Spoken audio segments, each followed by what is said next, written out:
So, Majority Leader, if you may move the motion number 10. Mr. Speaker, I move that we take motion number 10 on page 4 of the order paper. I so move. Motion move. Any seconder? Yes, Minority Leader.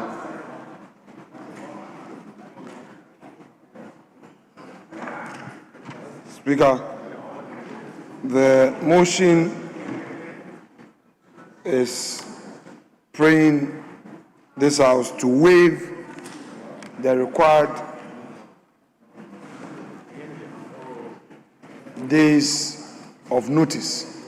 May the Majority Leader tell us why this motion is necessary.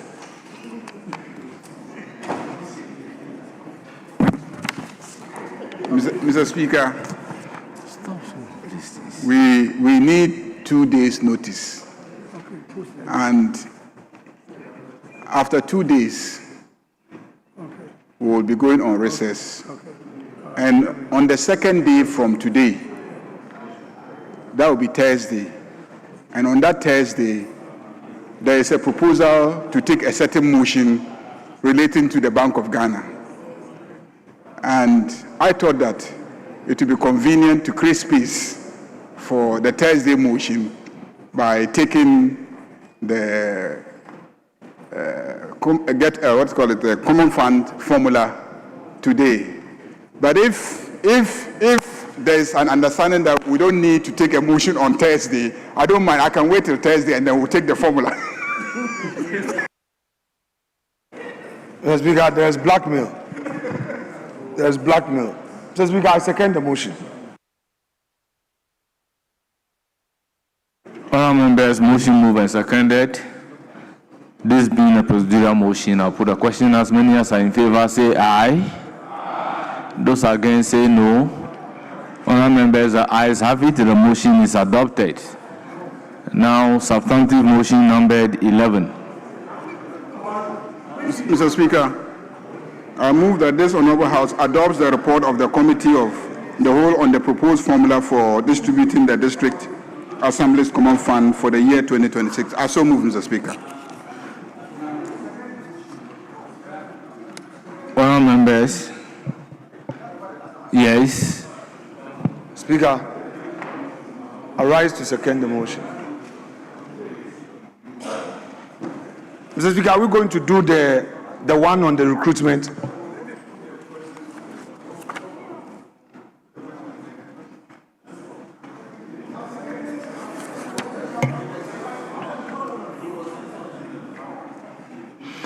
So, Honourable Majority Leader, whilst moving the motion, you have to present the report of the Committee of the Whole.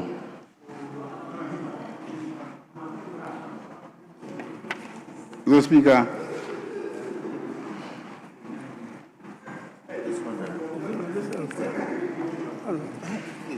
those are correct. Mr. Speaker, in moving that we adopt the report of the committee, I urge Hansard to capture the entirety of the committee's report as if I have explicitly gone through all of it. Mr. Speaker, the total amount that is being proposed and which we are going to adopt as the allocation for the formula is 8,769,707,900 Ghana cedis. That's the total amount, and the allocation to the various sectors is captured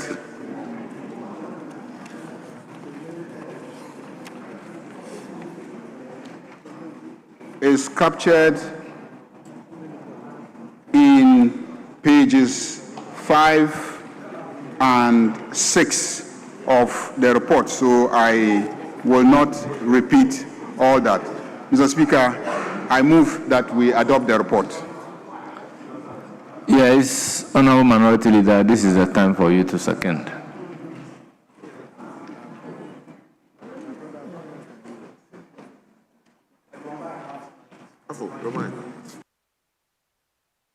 Speaker, I will second the motion, but, Mr. Speaker, I want the Majority Chief Whip to keep to his words. He promised this House. We have seen the Minister of Interior in the chamber. We want to know when he is going to ensure that what he told us will be done. But I second the motion. You promised that the minister will be here to brief the House. Today he is here. Yesterday you said there was an emergency. You said there was an helicopter emergency, so he had to leave. Yeah, but yes, I agree. But today the minister is in this chamber. All the MPs here are interested in that briefing. Honorable Mr. Speaker, I've seconded the motion. Yes, I know. I've seconded it. Let's keep the situation factual. Yesterday, the Minister for Interior was here in connection with Securities and Intelligence Bill. And at the time we were going to take the bill, there was an emergency. So he was not really here to brief the House, as we indicated. Honourable members, motion moved and seconded. It is for the consideration of the House. Yes, Honourable Kobe. Yeah, thank you, Mr. Speaker. Mr. Speaker, first, I think that we would thank the subcommittee that was set up by the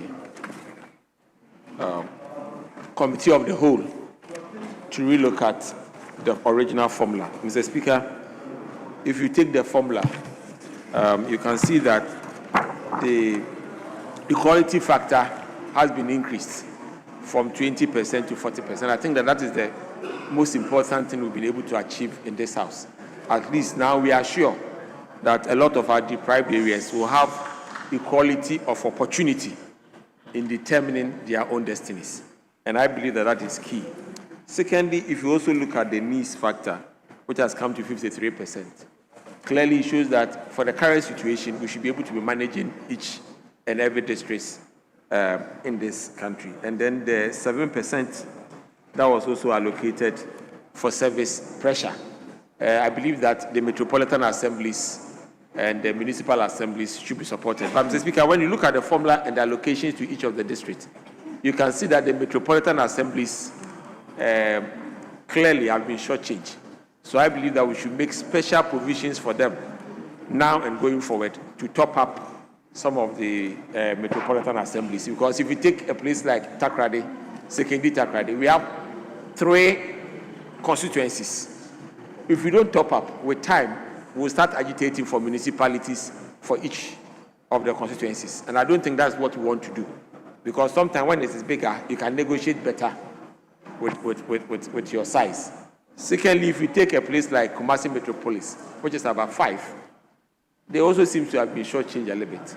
Tema to the same. So I believe that we should find a way that the District Assembly Common Fund and the Minister for Local Government do something for metropolitan assemblies. Now, Mr. Speaker, if you also take the formula, we have areas like the national projects, reserve funds, MMDAs and the rest. But Mr. Speaker, the reserve funds usually are for distressed districts. But unfortunately, Mr. Speaker, if we take this same formula, it also gives money to NADMO. Now, we know that one of the key activities of NADMO is to support families in terms of need, like roofing sheets, mattresses, and then the provision of rice and the rest. But Mr. Speaker, I have never ever heard that NADMO uses this money to pay for local rice production. They are always buying imported rice. And I believe that we should take a firm decision this time based on your directives to stop NADMO from buying foreign rice to distribute. Because the local rice, as we all know, have been produced in large quantities. and they are sitting in shops and stores all over the country, in the farms. And Mr. Speaker, if you don't have a positive policy action to force NADMO to be procuring from local farmers, Mr. Speaker, I believe that we'll not be doing ourselves any good in this country. Mr. Speaker, with these few words, I believe that we should be able to be purchasing these rice that are stored in all the locations across the length and breadth of all the farms in Ghana. Yes, Honorable Achampo. Thank you, Mr. Speaker. Mr. Speaker, I also want to commend the Committee of the Whole for this elaborate report. And also, I'm excited, borrowing from the comment of the Minister, that this is what Parliament ought to do. Parliament would have the oversight and the ability to make amendments to suit the benefit of the total population. And I'm very excited about that. Mr. Speaker, I also want to draw our attention particularly to the page 10 of the report. We talked about the revenue capping. It keeps appearing, and I think that the House should take immediate steps to look at this. We are looking at fiscal decentralization and more of it. And so once we seek to send 80% of the funding to the district assemblies, more money means more development, more money going to the base. Mr. Speaker, I want to reiterate that the committee further observed concern regarding the capping of the DACF allocation under the Petroleum Revenue Management Act, which limits the share of the fund to a maximum of 5%. What it means is that the provision appears to be inconsistent with the Article 252 of the 1992 Constitution and the Local Governance Act 2016. And the decision in the Kodo versus Kwashi versus Attorney General delivered by the Supreme Court 2019. I think that the committee, the House, must take immediate steps to look at this so that there can be more money realized from the petroleum fund, which will mean that the district will have enough funding to be able to execute developmental projects. On this note, with these few words, I tend to support the report. Thank you.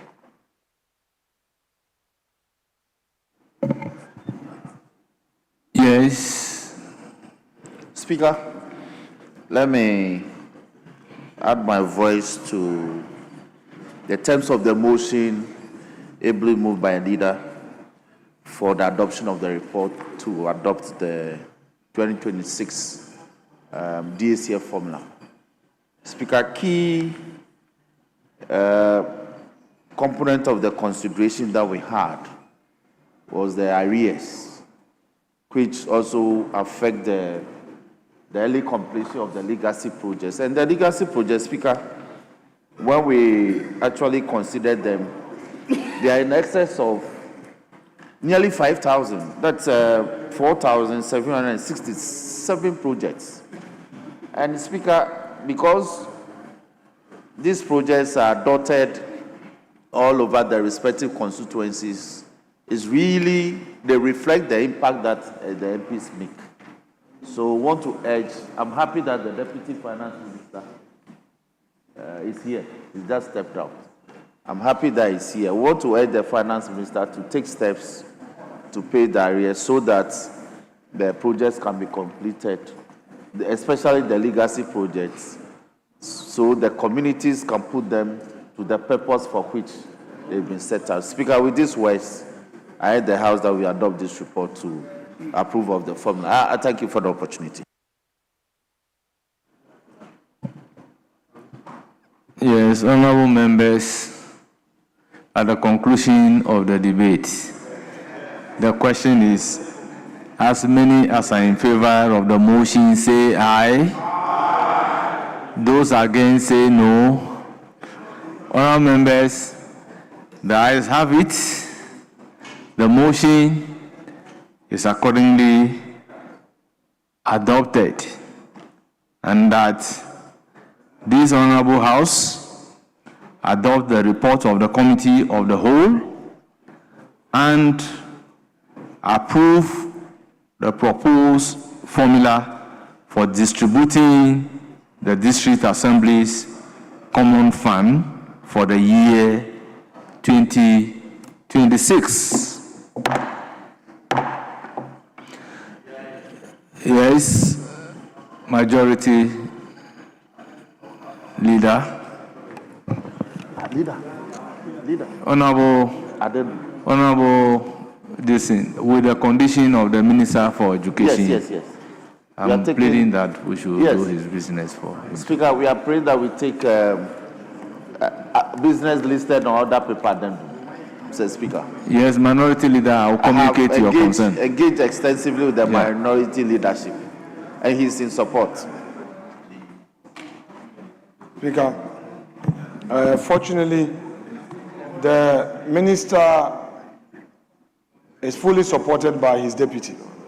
So if there are some emergencies that the minister would have to attend to by way of medical support, the first deputy speaker sought the support of leadership in respect of the other paper addendum because of the minister's situation.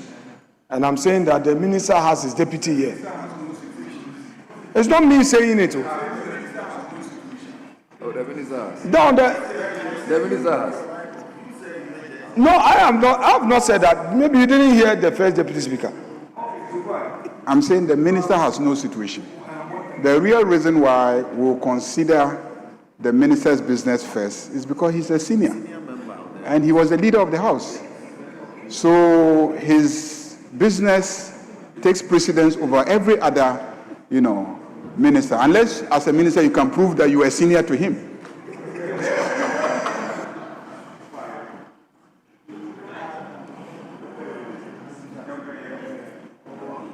Speaker, what the majority leader just did basically was to overrule you.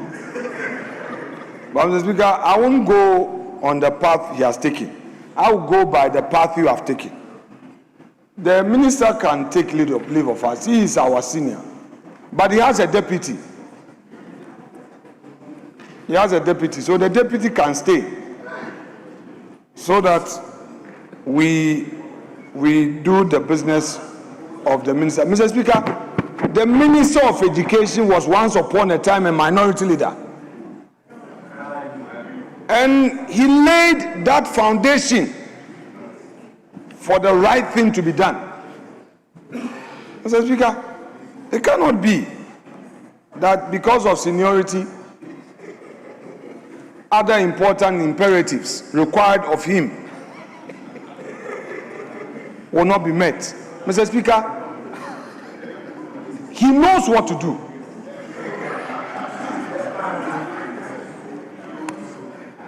Mr. Speaker, the Minister of Education knows what to do to brief members properly, make sure that sufficient copies are distributed and all.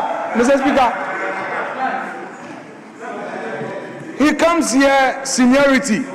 Members have not, the report they just distributed. Not all members have received copies.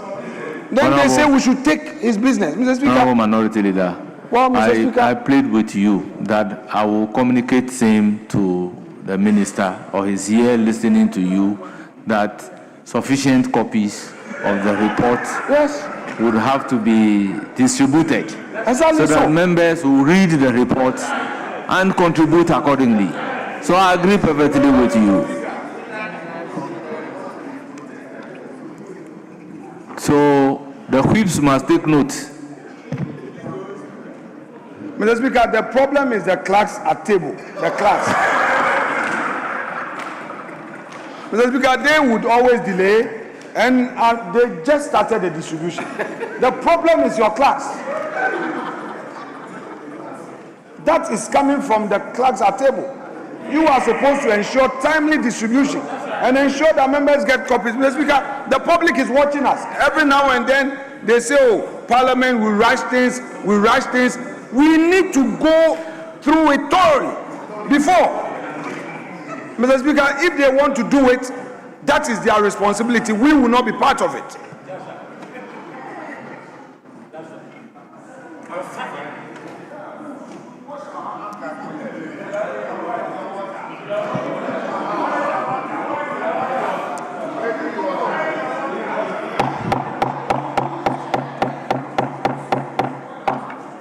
Honourable members, at commencement of public business, presentation of papers, order paper, addendum. Chairman of the committee.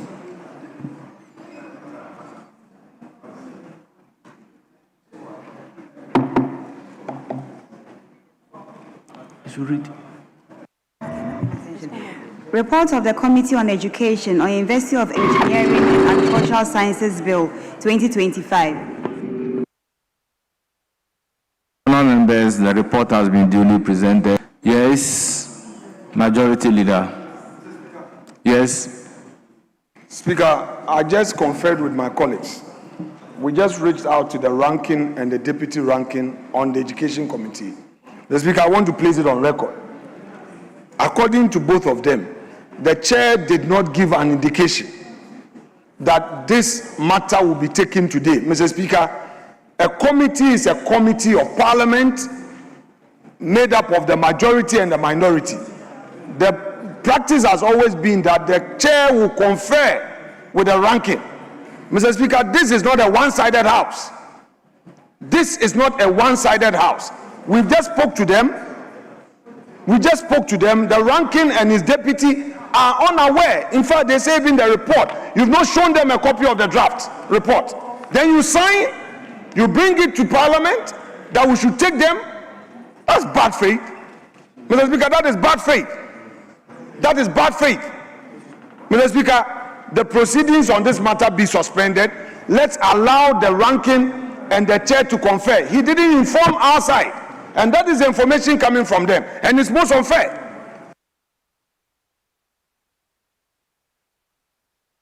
Yes, Majority Leader.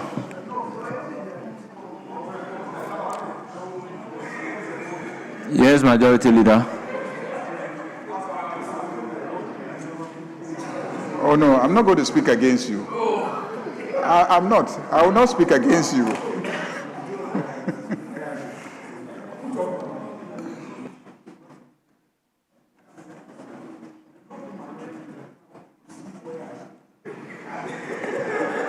Mr. Speaker, I think we can go ahead.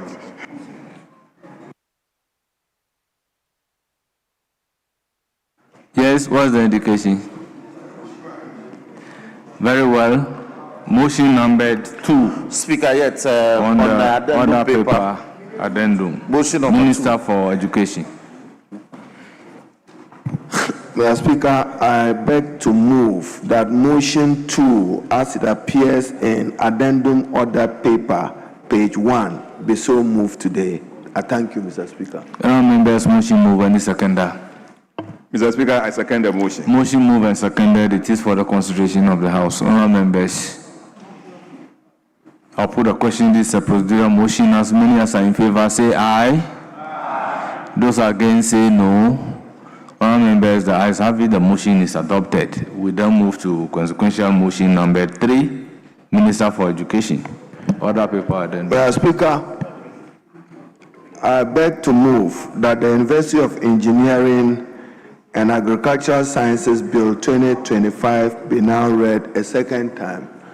And Mr. Speaker, in doing so, as you may recall, far back in 2016, there was the decision by then government to establish the University for Sustainable Development in the Eastern Region in Somanya. Subsequent to it, Mr. Speaker, there was decision in 2022. Government then got support from the Korean Exim Bank of $90 million to support the construction of what was referred to as the Bunsu University project, which is now properly christened the University of Engineering and Agricultural Sciences, which, Mr. Speaker, the President is seeking that by end of year, this year 2026, and in particular in October this year, the school should begin admissions to admit at least about 800 students to the School of Engineering, divided into two, 400 students for engineering, 400 students for agric sciences. Mr. Speaker, as you may recall, the University for Environment and Sustainable Development, UESD, has even marked its 5th anniversary, which is the headquarters in Somanya. Mr. Speaker, by this intervention, we are seeking Parliament support to get the university established. Mr. Speaker, policy supports that this university should have 2 additional campuses, one in Achirensua in the Ahafo region, and the second in Ohio in the Volta region. The Ohio campus will be dedicated to agricultural-related sciences and innovation, and the Achirensua campus will be dedicated to innovation and applied sciences. Mr. Speaker, it is the desire of the President that we don't just go ahead announcing and naming universities. It should be preceded with minimum infrastructure requirement. So the desire is that government will begin some support of infrastructure in Ohio, which already has an agricultural college, in order that it will be upgraded in future into a full-fledged university.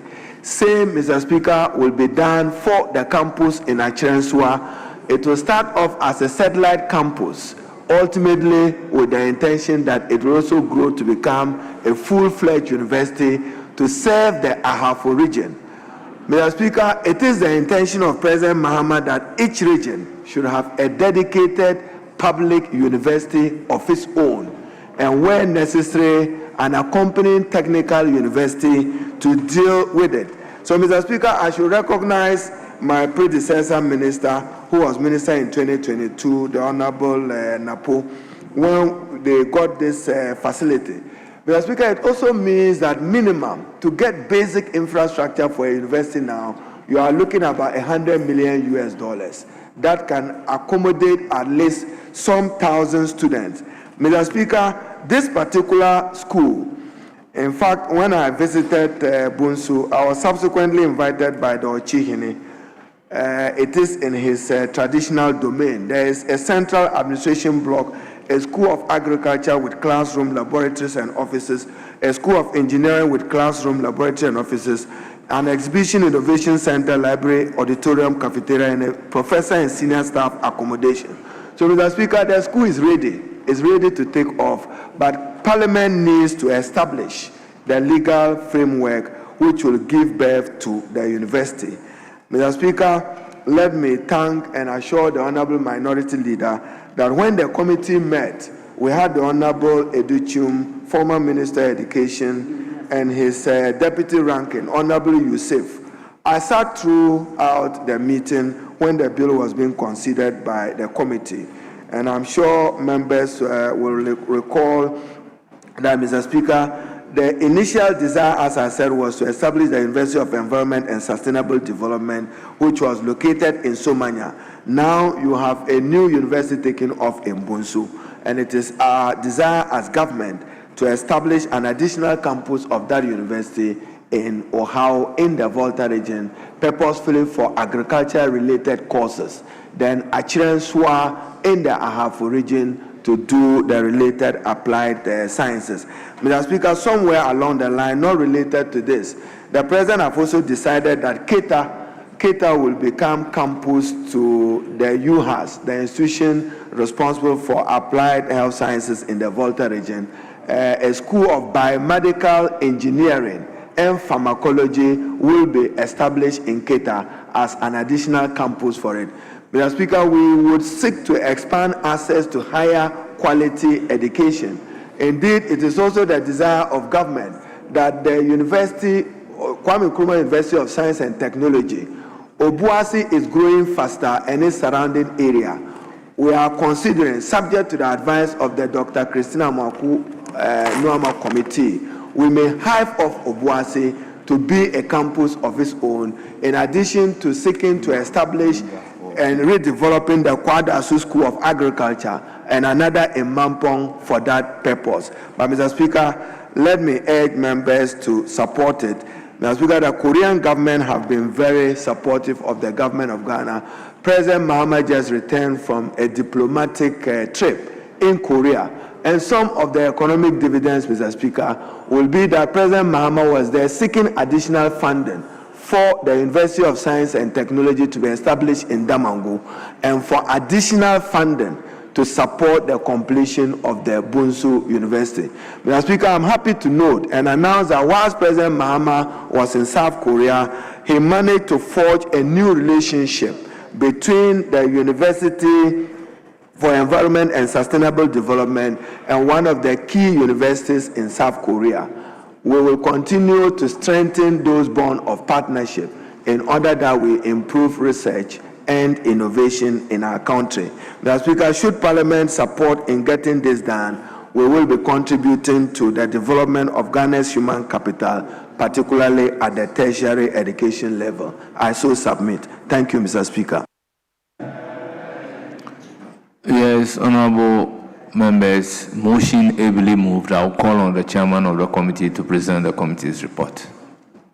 Thank you, Mr. Speaker, for the opportunity to present the committee's report. I will go to the deliberations and a few other issues, and I urge the Hazard Department to capture the whole report as having been read.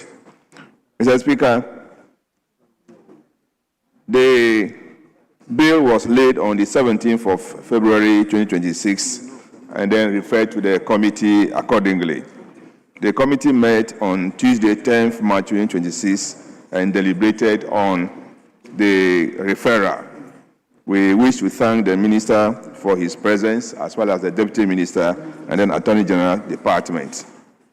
Mr. Speaker, as the Minister had just said, he had captured almost everything that we said. We have a few amendments that are proposed, about 15 of them, and then we hope that they will be taken through.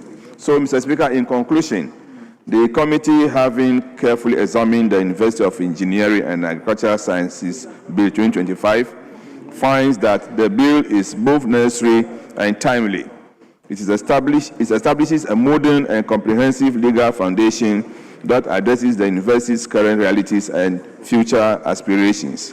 The bill strengthens governance structures, clarifies institutional arrangements, promotes academic freedom and inclusivity, and enhances transparency and financial accountability. In this regard, the committee recommends to the House to adopt and approve its report and pass the University of Engineering and Agricultural Sciences Bill 2025 in accordance with Article 106 of the 1992 Constitution. I so submit, Mr. Speaker. Honourable members, motion moved and seconded. It is for the consideration of the House. Yes. Mr. Speaker, I'm grateful to you for the treasure space to add my voice to the bill before us, University of Engineering and Agricultural Sciences Bill 2026, to be located at Bunsu in the Eastern Region. Mr. Speaker, I remember in the year 2024, the previous administration wanted to establish 4 new universities, of which this institution was part. In fact, I led the team to Koforidua to look into establishing these 4 universities. One was supposed to be at Akodie, Mampong, Kintampo, and Bunso. And interestingly, I remember the current chairman of the Education Committee was the ranking, and Kementa Park was the deputy ranking. And they opposed this. They wouldn't even allow me to go into the bills. Mr. Speaker, we will support it. We will support it because if you look at the education sector plan, 2018 to 2030, we are talking of having a gross tertiary education enrollment ratio of 40% by 2030. And the more we establish universities in this country, the better for us to achieve that goal, making education diverse for all and sundry. Mr. Speaker, so I will support it, and I'm happy that the minister, in his comments, indicated that the Kwadaso Agri College, which is one of the finest with enhanced infrastructural facilities, will be considered so that it is upgraded to be a full-fledged university, if possible, and I trust the minister that will be able to do it. Mr. Speaker, looking at the report, two issues are striking. Number one is that this university is going to have a specialized focus on science, engineering, and agriculture. Looking at our economy at the moment, Mr. Speaker, I think we need that. We need to train more students in the area of science, in the area of engineering and agriculture. It's very important, Mr. Speaker, before we can create meaningful jobs for our teeming youth, we must be intentional on these areas of focus. And if you're able to do that, Mr. Speaker, I think it will help us. And again, Mr. Speaker, the report also talks about the need to strengthen the collaboration of industry and academia. This is crucial and we need it. And for us to strengthen a strong industrial base, I think that it is in the right direction to have this tertiary education institution to be located at Bunso with two other campuses. On that, Mr. Speaker, I support this bill, and I'm hoping that we'll be able to expedite it for it to start meaningful and effective operations as soon as possible. And that's all, Speaker. Thank you once again for indulging me. I'm grateful. Thank you. Yes, Honorable Joseph Kuma. Thank you, Mr. Speaker. I want to add my voice to comment on this bill. Mr. Speaker, I will not say much. Normally, I say as issues, very important things are very short. We don't talk plenty. JM, as I always repeat. My only thing is to thank the Korea government on behalf of His Excellency John Dramani Mahama, our Minister of Education, and Ghanaian people for, since November, source, graphic online, if November 2016, that the Korean government indicated its willingness to support. And now going ahead to pledge 100 million financing of University of Education is no means a small thing to commend them for. And as I said, that is a very excellent thing, and we'll continue to thank them. And for His Excellency's foresight in continuing in the free senior high education indirectly by creating avenues for the students to get access into universities. This is a forthright thinking government. Thank you very much, Mr. Speaker. Yes, Honorable Abujinopo.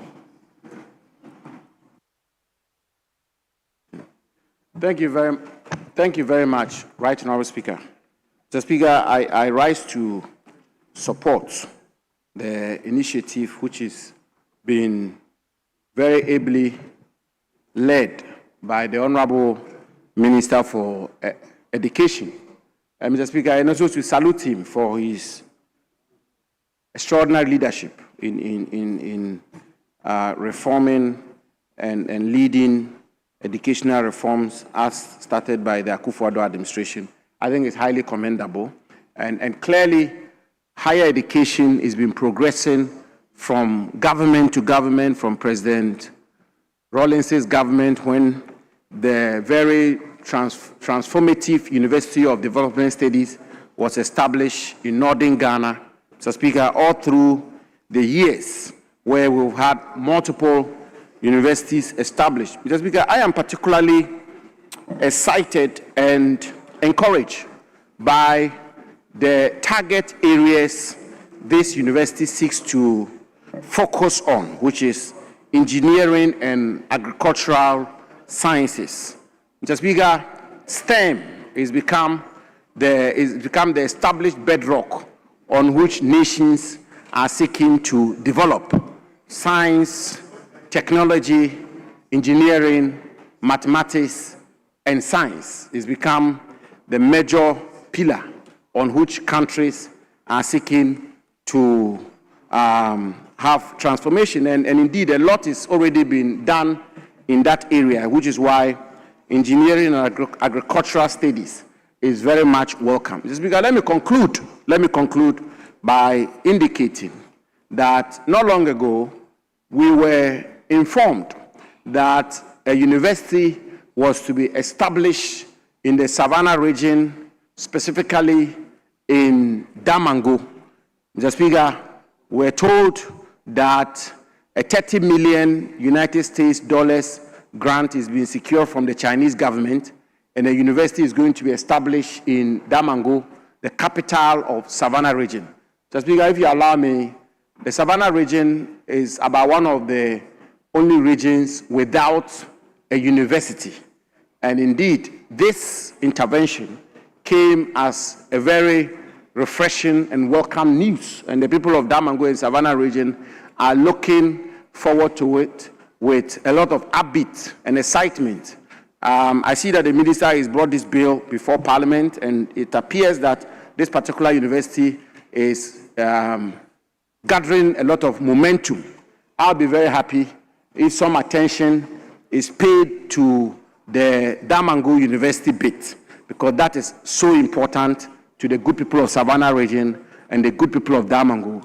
And as the Minister of Education can very well agree with me, very important to my good self. I've been following up with him, and every time I've met him, I've reminded him that our university is so dear to us, and he should try and work towards it, especially that he's also a friend of Savannah region.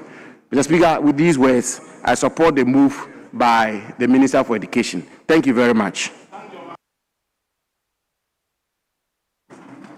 Yes, Honorable Konizauda. Thank you very much, Mr. Speaker. Mr. Speaker, I also rise to add my voice to the earlier speakers who have supported this motion or bill.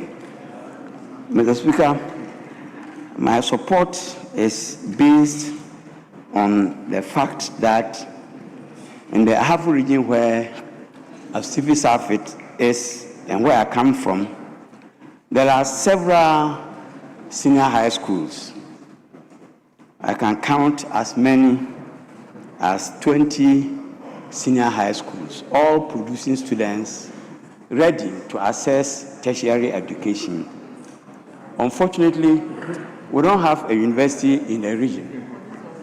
And President Mama has committed to establish a university in all the new regions. And therefore, for me, this university comes with good news for the people of Ahafo, because one of the campuses of the university to be established will be at Achiremsua, which is in my constituency. It is my view that this campus will serve the people of Ahafo as a starter, hoping that in future we would upgrade it to become a full university as the minister has committed to it. But Mr. Speaker, the other thing I wish to raise is the fact that as we establish these universities and churning out graduates from the universities, and the numbers that we churn out year after year, as a nation, it is my view that we have to sit and plan how we can provide jobs for these university graduates upon completion. It is a threat to governance in this country. It is a threat to democracy in this country. Some conscious effort must be put in place to ensure that job opportunities are created to absorb these graduates upon completion of the universities. With these few remarks, Mr. Speaker, I support the motion with all my weight and hope that members will support and get it passed. Thank you very much.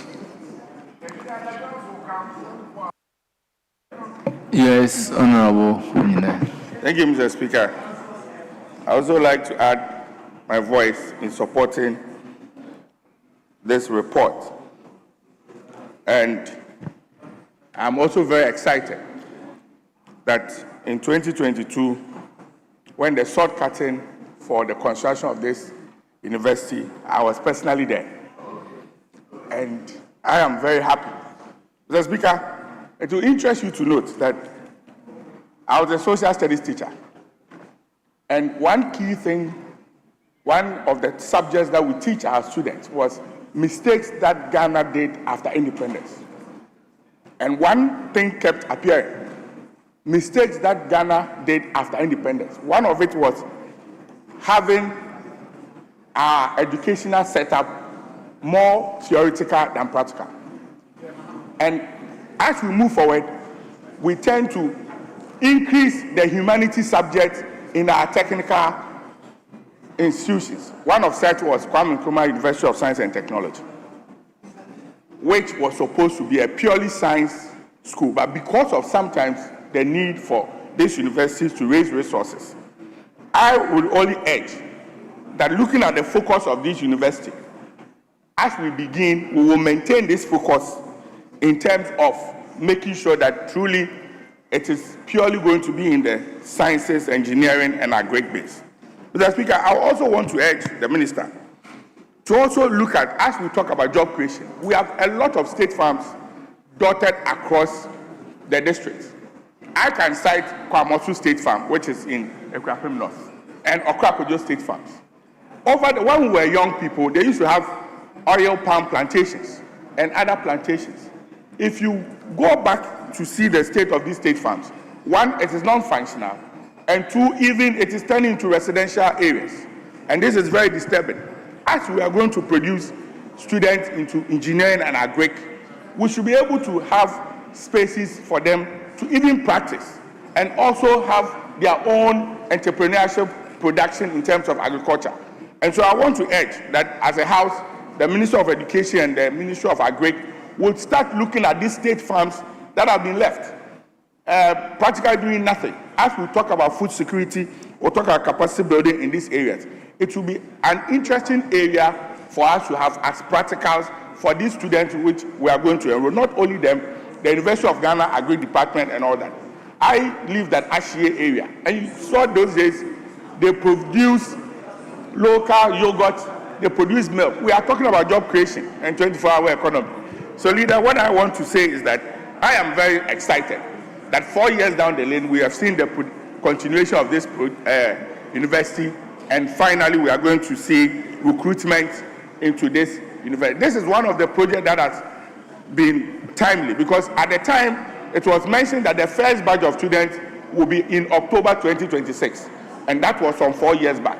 And we are here today ahead of our schedule to approve the bill. So on this, with these few words, I want to commend the Minister of Education and the committee, and also to add my voice to the support of this report. Thank you very much. Honorable Jerry Ahmed, you were on your feet a few minutes ago. You have the floor. Please do have the floor. Thank you very much, Speaker. Speaker,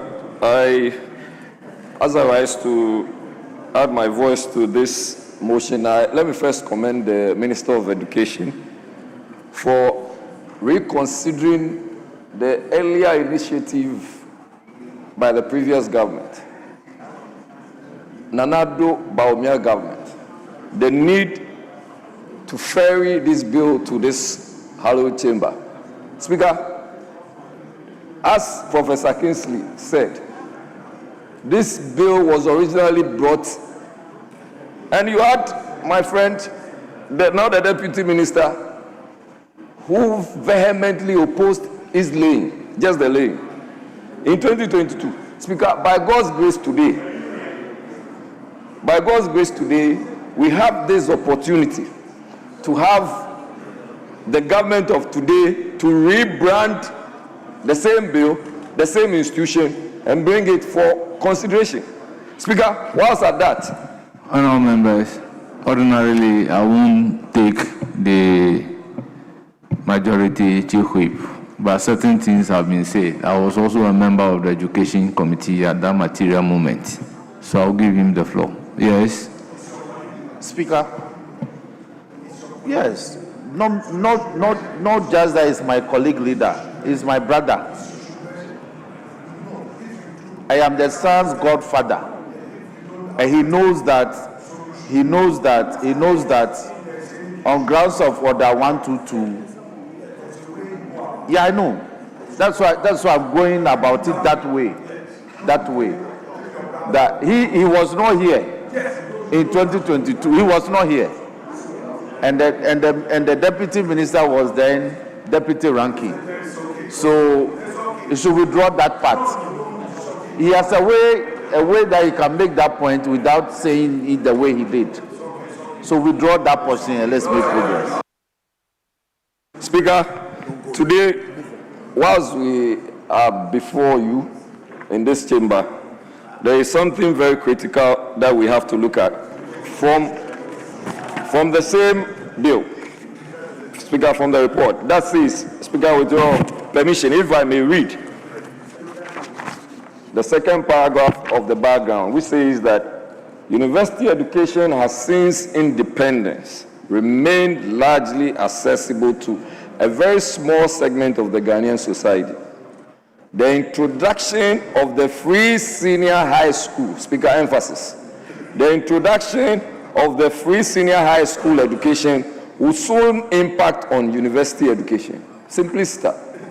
Speaker, what we are trying to do is to understand that the free senior high school has come to stay, and it's been very beneficial to each and every one who's found reason to continue education into the university level. Speaker, you know the good part about this university? Speaker, it's a university that is going to deal with engineering and agricultural sciences. Speaker, my interest is the agricultural sciences.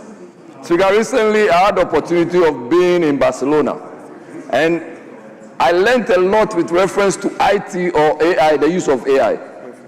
Speaker, my view is that if we are going to agricultural sciences, are we considering integrating AI or mechanization or modern ways of farming?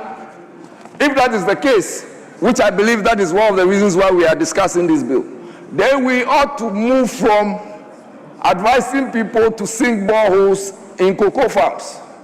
Speaker, there is also the consideration for us to think thoroughly about even our own projects. We should get farmers well educated so that the Nkukon Kitinkiti project will come to stay. And it wouldn't be just a campaign promise and would be some noise out there. Speaker, and this is because if we are able to learn the lessons from the Akonfirm project. Please keep to order 127. Speaker, I'm very much guided. Speaker, the point is that AI is the order of the day. The essence of this university would accord students a lot of new forms of learning, especially into farming and agriculture as a whole. Speaker, if we are able to adopt such measures, there is the need for us to now know that when we are farming, we'll farm with ease. We'll use the right products, the right farm techniques. And therefore, Speaker, this is the right time to reintroduce this bill and to ensure that it goes through all the stages for it to be passed. Speaker, I rest my case, and thank you very much. Yes, Deputy Minister, you have the floor. Thank you, Mr. Speaker, for the opportunity to contribute to the motion and the report by the Education Committee on the establishment of the University of Engineering and Agricultural Sciences. I wish to commend His Excellency President John Dramani Mahama and the Minister for Education, Honorable Haruna Idrisu, for this great initiative. Mr. Speaker, we all recall that His Excellency John Dramani Mahama has made university education or tertiary education free for persons with disability. I want to appeal to the Minister that we should ensure that whatever facilities are going to be constructed at these campuses should be disability friendly.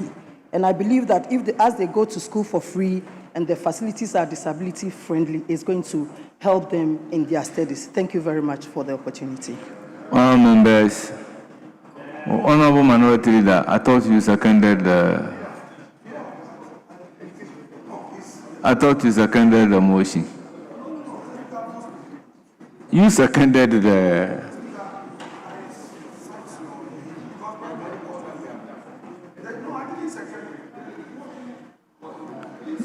No. It was a procedure that is... Okay, I'll give you the floor. You want to yield to your ranking. Yes, but practically, let's see what happened in the House. You will be the 5th person to speak from your side. So if you add it up, 10 members of parliament debating a motion. That's why I'm asking whether you want to yield to him. Speaker, you want to speak? Speaker, Speaker, let me plead that being who he is, let him have a bite, but limit him to say 5 minutes. Then we can take leader. Then we can close it. Because of the role he played in his past life. Thank you, Mr. Speaker. Yes, you have the floor. Yeah, Mr. Speaker, thank you for the opportunity. Mr. Speaker, I remember hearing you say that you were part of the committee. And I also happened to be at that time the Minister for Education. Sure. And I'm grateful to Nana Addo Akufo-Addo for giving me that opportunity to lead a charge in the establishment of the university. I remember the day we went to cut the salt and began looking at how this university can come alive. And I'm also grateful to the Minister for Education for not changing the name of the university. The name that was given to it in the bill that was coming before this House is the name that has been maintained, and I'm grateful to you, Minister. And I also want to say this, that this is all about continuity. And continuing this and going there to make sure that we can open this school is something I want to commend my colleague for. But today is a very good moment for all of us, for our nation, that we are going to have a university that will lead the charge in STEM education and continue to do more for this country. I'm very grateful to the chair of the committee and to all those members of the committee that helped this effort. Thank you, Mr. Speaker. Yes, Minority Leader. Speaker, let me thank you for the opportunity to add my voice to this important legislation. Mr. Speaker, as my colleagues have said, my duty basically is to sum up the views of the minority on this important bill. Mr. Speaker, the minority stands in support of the principles of establishing the University of Engineering and Agricultural Sciences. Our country's development future depends on engineering capacity, agricultural innovation, and technical expertise. And we are proud to have championed access to higher education across this republic. But, Mr. Speaker, support for a principle is not a blank check for a flawed bill. It is precisely because we want this university to succeed that we stand here today to demand it to be properly constituted, properly funded, and properly accountable. Mr. Speaker, why do we raise concerns in spite of our support for the bill?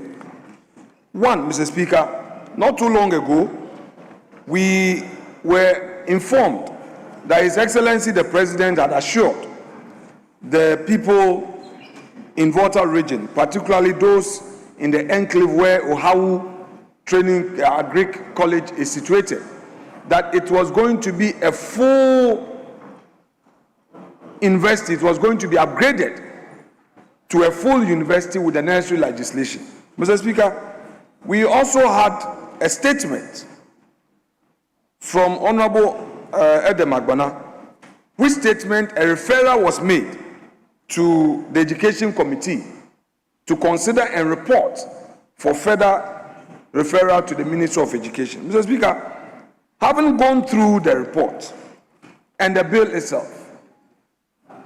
I don't see anywhere that Ohawu Agri College is mentioned. However, in the minister's submission, he indicated that Ohawu Agri College is going to be one of the campuses. But Mr. Speaker, the report does not capture that. More so, the report is saying that there would be only 3 campuses as indicated in the original bill, and any other campus would have to be approved by GTEC. Mr. Speaker, there are 2 issues here. One, the safe landing that the Minister of Education is providing is not captured. 2, Mr. Speaker, the issue is not about making Ohawu a campus. The issue is about the assurances given to the chiefs and the people there that that part of the Volta region where Ohawu Agri College is, we need to create a space for economic growth. And Mr. Speaker, in creating that space for economic growth, we are not only looking at the student population, but the entire value chain.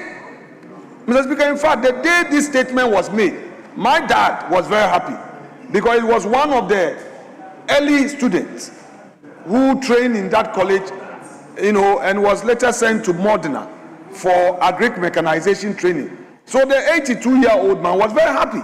But to hear from the Minister of Education that now it is going to be a campus and it's not even captured, Mr. Speaker, will beg a very huge question for an answer. I therefore would want the policy to be reconsidered. Mr. Speaker, that said, the respected Honorable Collins Dauda made a very profound statement, and I don't want that statement to just remain the way it is. First, I adopt that aspect of his contribution as though they were mine, and at the risk of adding to the superfluity of that statement, let me say a few things. Mr. Speaker, oftentimes we initiate, but we forget about the value chain, the end product.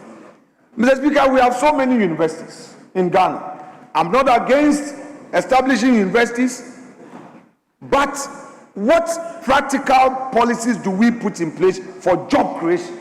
And Honorable Collins Dauda couldn't have said it better. Mr. Speaker, there's a huge national security threat.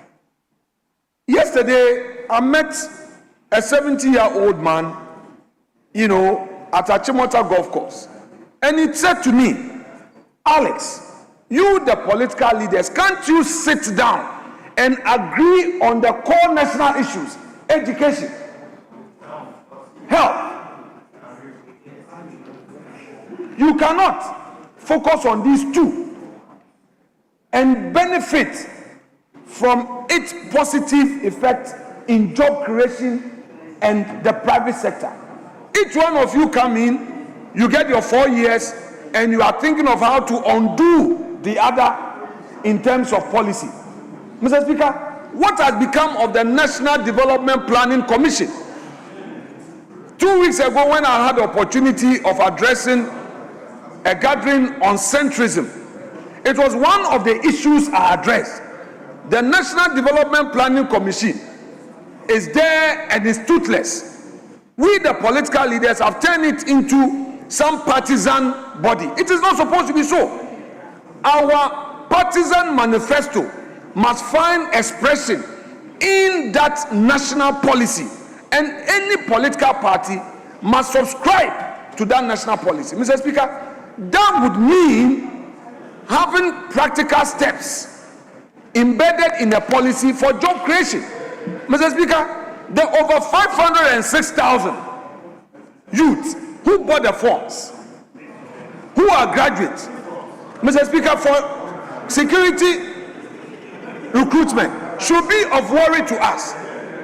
Establishing this university, Mr. Speaker, colleague, please, establishing this university would lead to education, educating our people but would it lead to creating jobs? Mr. Speaker, let's go to Switzerland.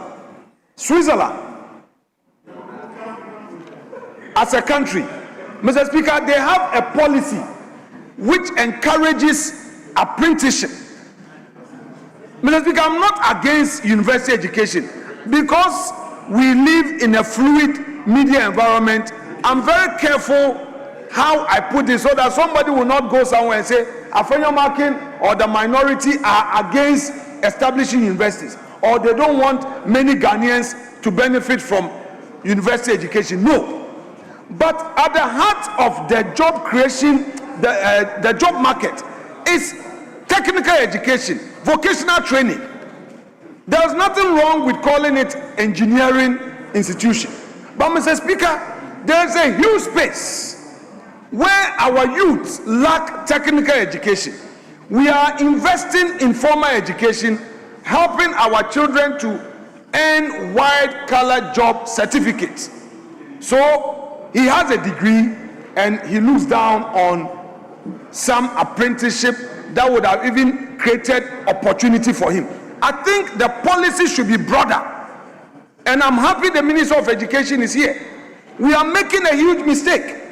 We complain about Galamsey, but a lot of them are frustrated and they are there. It's a serious national security threat. This is not a period for partisanship.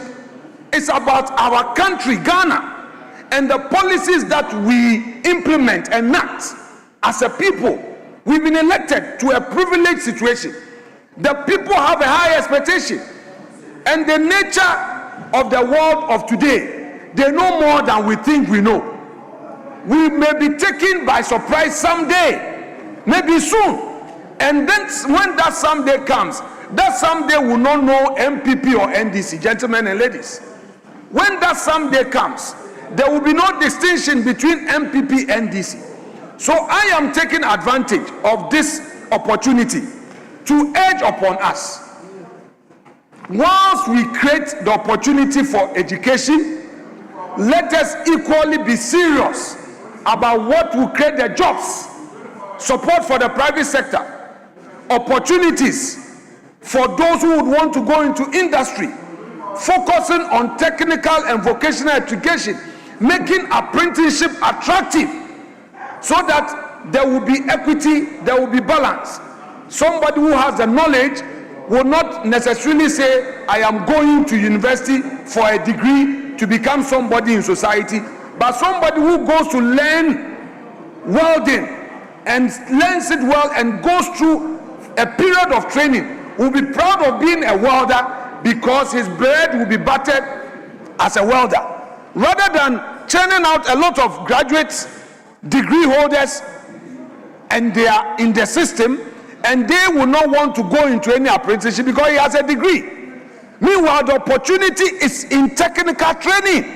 Mr. Speaker, I would conclude by saying that in Ghana today, a lot of the youth who are well skilled in vocational training from Nigeria, from Togo, from Burkina, are the ones at all construction sites. So government will say, I've created, say, 500,000 jobs. But those jobs, are they jobs that Ghanaians are doing? No. Each one of us here, let's go to all the construction sites. You want a mason, Togolese. You want a carpenter, Nigerian. You want a steel bender, Togolese. Those who do POP, tile laying. Mr. Speaker, there's a huge job opportunity there. But because our people have not been trained in that area of skill, all of them are chasing masters, BSc, BA. That space has gone to others who are foreigners. And our people are now complaining. One day that they will say choboy on us, we may not have anywhere to hide. So, Mr. Speaker, I conclude by urging upon the respected Minister of Education, who was once upon a time a leader of this house, to take this contribution from Honorable Collins Dauda and my good self on board and enact a policy out of these views aimed at addressing technical education. Mr. Speaker, the Minister of Education, Honorable Yao Educhum, as he then was,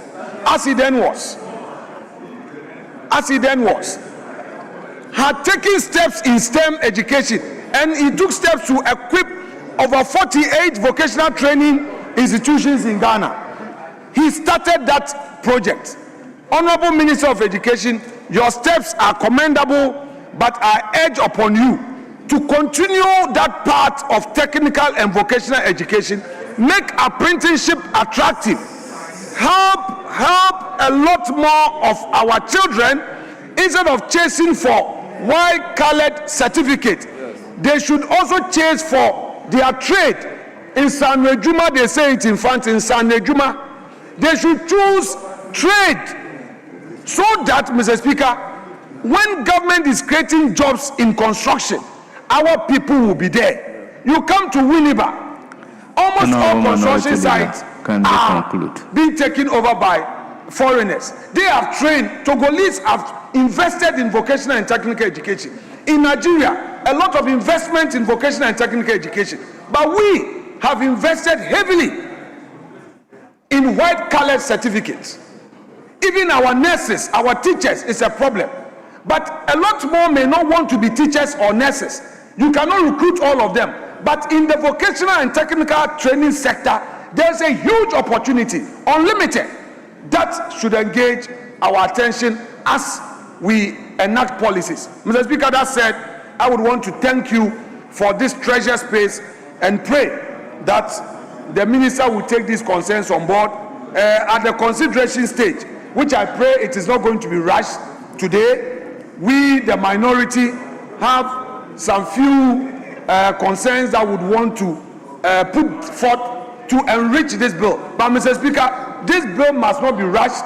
We need time, we need to winnow so that the proper thing is done. We don't need to rush and say we are going for consideration today. We must not do that. We must winnow, look at it. The ranking member was not in the know. He just came, and then, Mr. Speaker, although he attended the committee meeting this side of the house, we also have a technical backup for our committee. We need to meet our technical team, our technical advisors as a caucus, so that the necessary input could be made to enrich this bill.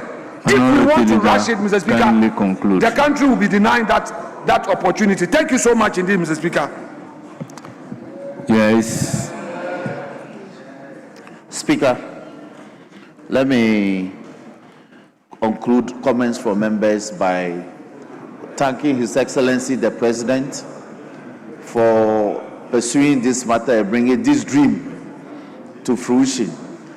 And also, of course, the sector minister, through whose tireless efforts today we are here. Mr. Speaker, this journey was begun sometime in 2016, in October, November.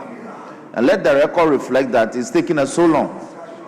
But we are here. And we also hope that this will serve as a growth pool. Mr. Speaker, a growth pool simply means it has a capacity of attracting other businesses and industries to the area when the university is set up. Speaker, my understanding is that in respect of clause 3 of the bill, 2 campuses will be established in Kenyasi in the Ashanti region and at Trinsua in the Ahafo region. Speaker, but the background information is that in the course of the stakeholder engagement, a delegation of chiefs were invited to participate from the Esutifi North traditional area. And so the decision of the ministry is that a campus of the University of Energy and Natural Resources, UNE in Sunyani, will be established in Kenyasi in the Esutifi North District. So in the Ahafo region. So this university will have a campus in Trinsua, and the Kenyasi is not the Ahafo one, but it's Kenyasi in the Ashanti region. But the Kenyasi for Esutifi will be amended to reflect that is a campus from UNESCO. So all these traditional areas will be catered for in terms of establishment of campuses. Speaker, with this, we thank the committee for a good work done, and we hope that the consideration will be expeditiously done so the bill will be passed. I thank you for the opportunity. Members, at the conclusion of the debate, the question is as many as are in favor of the motion say aye. Those against say no. Honourable members, the ayes have it, the motion is adopted. An act to establish the University of Engineering and Agricultural Sciences and to provide for related matters. Honourable members, the University of Engineering and Agricultural Science Bill 2025 is duly read for the second time.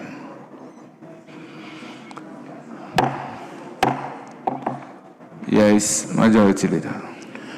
Speaker, may we, Speaker, we want to move to consideration. Let's do consideration, Mr. Speaker. The mood of the House is that. Honourable members, as we engage, permit me to acknowledge the presence of our pupils from BCSC Catholic Primary and KG, led by Robert Mensah, a teacher. They are from Ajumako Enyan, a CM. They numbered 67. Honourable members, on your behalf, I welcome them to Parliament and urge them to have a fruitful visit. You may kindly resume your seats. Yes.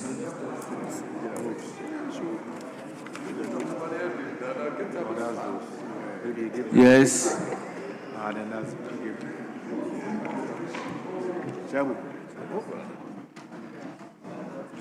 Honorable Majority Chief Whip. Honorable Majority Chief Whip, what is the next business?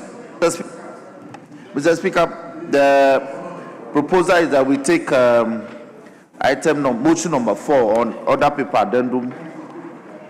Speaker.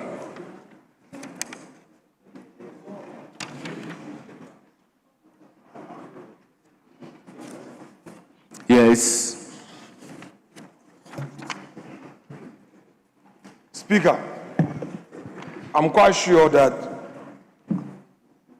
in my submissions, I was very unequivocal. I had expressed the views of this side of the House on this every now and then. The pensions for ration of bills by the majority. Mr. Speaker, in principle, this is a good legislation. You want to set up a university, we support you. But we are saying that allow Parliament to enrich the bill so that when the law is passed, it will stand the test of time. Mr. Speaker, the Majority Chief Whip cannot bulldoze his way through. The Minister of Education is a very respected member of this House. A lot of us took notes. Whenever he was speaking, we were taking notes those days. And we know his love for parliamentary procedure. Mr. Speaker, and above all, scrutiny. He is a master of scrutiny. How can you bring his bill and you say we should rush it today? Mr. Speaker, do not fall into that temptation. Do not fall into that temptation. It is a whole valley made up of a shadow of confusion that they want to push you into that valley. Mr. Speaker, do not fall. Let us not proceed with this application for leave to move into consideration. In any event, look at your back. Look behind you. How many people? You're 189. How many people do you have to proceed on such an important law? You are not even up to 50. You must first have the ability to motivate your back before you embark on such a Honorable path. Minority Leader, my suggestion is that we should take... Mr. Speaker, I'm concluding. But we can be very magnanimous with you on this matter. You can start, because I just ferried the amendment of the caucus to the table office, because we are just seeing it. So we can manage the situation. Mr. Speaker, we are not litigants, we are not obstructionists, we are constructive. We are. You won't have your way. Majority Chief Whip, you will not have your way. This mighty minority, you have your way. Because you don't even have your numbers. You don't. You have nothing. You have your way. Even recruitment, common recruitment, you can't take care of your members. You can't take care of your members. You only call them into meeting when we strike. So we'll strike so that you take care of them. That's what I'm doing. You can't take your back for granted. Mr. Speaker, so we'll take 1 or 2 clauses. Ministers agree, we'll take 1 or 2 clauses. When we were few, you thought you have your way. You won't. We'll just take 1 or 2. Motion numbered for yes, on Mr. other Speaker, paper. yes, Mr. Speaker. But they themselves should second. We will Minister not second. for Carry your own cross. Education. Mr. Speaker, I beg to move that notwithstanding the provisions of Order 1691 of the Standing Orders, which requires that when a bill has been read a second time, the bill shall pass through a consideration stage, which shall not be taken until at least 2 sitting days have lapsed. The consideration stage of the University of Engineering and Agricultural Sciences Bill 2025 may be moved today. I so move, Mr. Speaker. Motion move. Any seconder? Mr. Speaker, I second the motion. Motion moved and seconded. It is for the consideration of the House. This is a procedural motion. As many as are in favor say aye. Those against say no. The ayes have it. The motion is accordingly adopted. Now, the University of Engineering and Agriculture Science Bill 2025 is at consideration stage.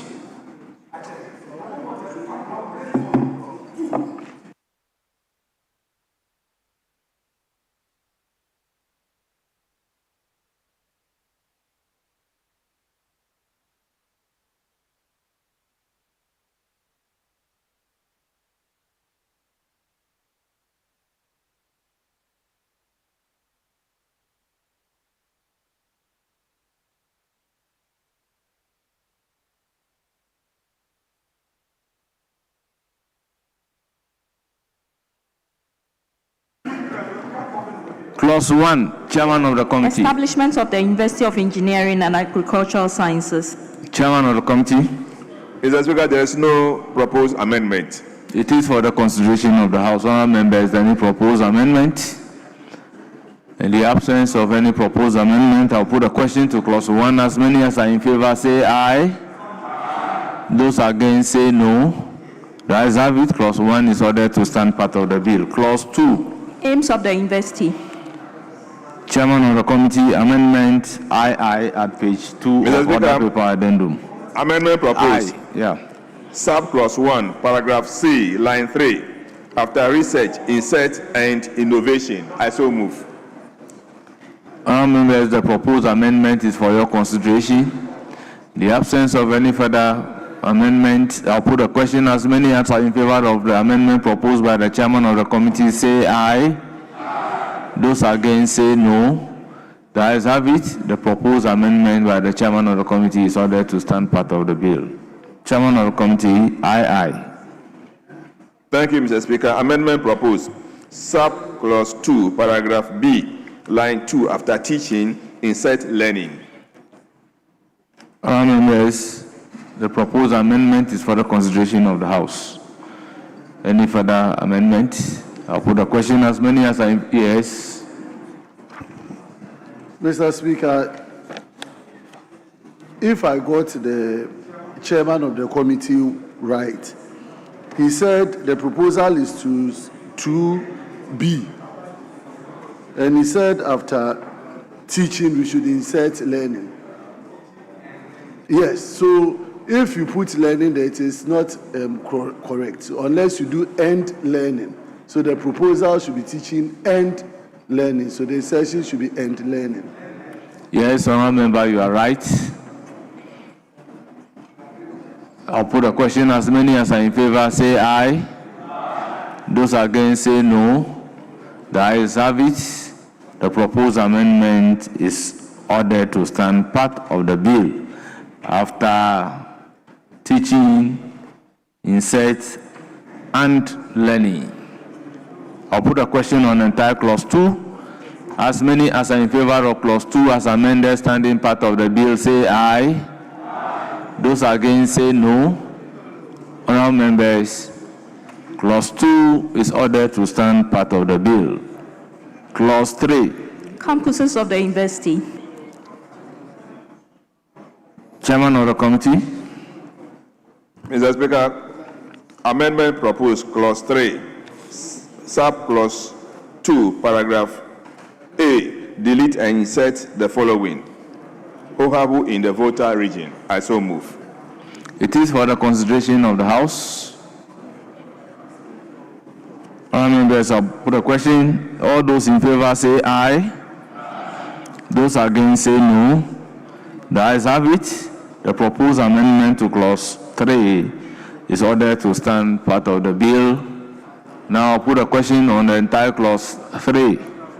As many as are in favor of clause 3 as amended standing part of the bill say aye. Those against say no. The ayes have it. Clause 3 is ordered to stand part of the bill. Clause 4. Award of degrees, diplomas, and certificates. Chairman of the committee. Mr. Speaker, there is no proposed amendment. It is for the consideration of the House. Honourable members, any proposed amendment to clause 4? In the absence of any proposed amendment, I'll put a question. As many as are in favor say aye. Those against say no. The ayes have it. Clause 4 is ordered to stand part of the bill. Clause 5. University Council. Chairman Ivy. Mr. Speaker, proposed amendment. Clause 5, sub-clause 1, paragraph D, sub-paragraph V, delete and insert the following new paragraphs as advertised. I so move. Honourable members, the proposed amendment is for your consideration. Yes. Deputy Minister for Education, I thought you are on your feet to propose an amendment. I'll put a question. As many as are in favor of the amendment proposed by the chairman of the committee say aye. Those against say no. Honourable members, the ayes have it. The proposed amendment by the chairman of the committee is ordered to stand part of the bill. All other members of parliament, please kindly resume your seats so that when somebody is up to contribute, we know. Yes. Mr. Speaker, I want to propose an amendment to clause 5. Yes. Mr. Speaker, clause 5, 1C. 3 other persons nominated by the president, at least one of whom is a woman. Mr. Speaker, in favor of affirmative action, I propose that the 3 nominees, at least 2 of them should be a woman. I so propose. Move, Mr. Speaker. Well, honourable members, it's for your consideration. But for me, there is existing rendition can make all the 3 a woman. But the minimum limit is this thing. Even all the board members can even be women. So that's why the word is at least. It doesn't mean that 2 or 3 cannot be a woman. That is the meaning that I'm gathering. So all the 3 can even be women. So you just set in. Okay, Mr. Speaker. Yes. Let me abandon the. Very well. Chairman moved amendment number V to clause 5. Mr. Speaker, amendment proposed. Clause 5, sub-clause 1, paragraph D, sub-paragraph VII, delete and insert the following new sub-paragraphs as advertised. I so move. Honourable members, it is for your consideration. I'll put a question in the absence of any further amendment. Those in favor say aye. Those against say no. The ayes have it. The proposed amendment is ordered to stand part of the bill. Chairman VI. Mr. Speaker, amendment proposed. Sub clause 1, paragraph D, sub paragraph IX, line 1, after university insert, who is not a member of staff of the university. I so move. It is for the consideration of the House. Honourable members, I'll put a question. As many as are in favor say aye. Those against say no. Honourable members, the proposed amendment by the chairman of the committee in VI is ordered to stand part of the bill. Yes, Chairman VII. Amendment proposed. Sub clause 5. Clause 5, sub clause 1, paragraph D. Insert the following new sub paragraph as advertised. I so move. Honourable members, it is for your consideration. I'll put a question. As many as are in favor of the proposed amendment by the chairman of the committee say aye. Those against say no.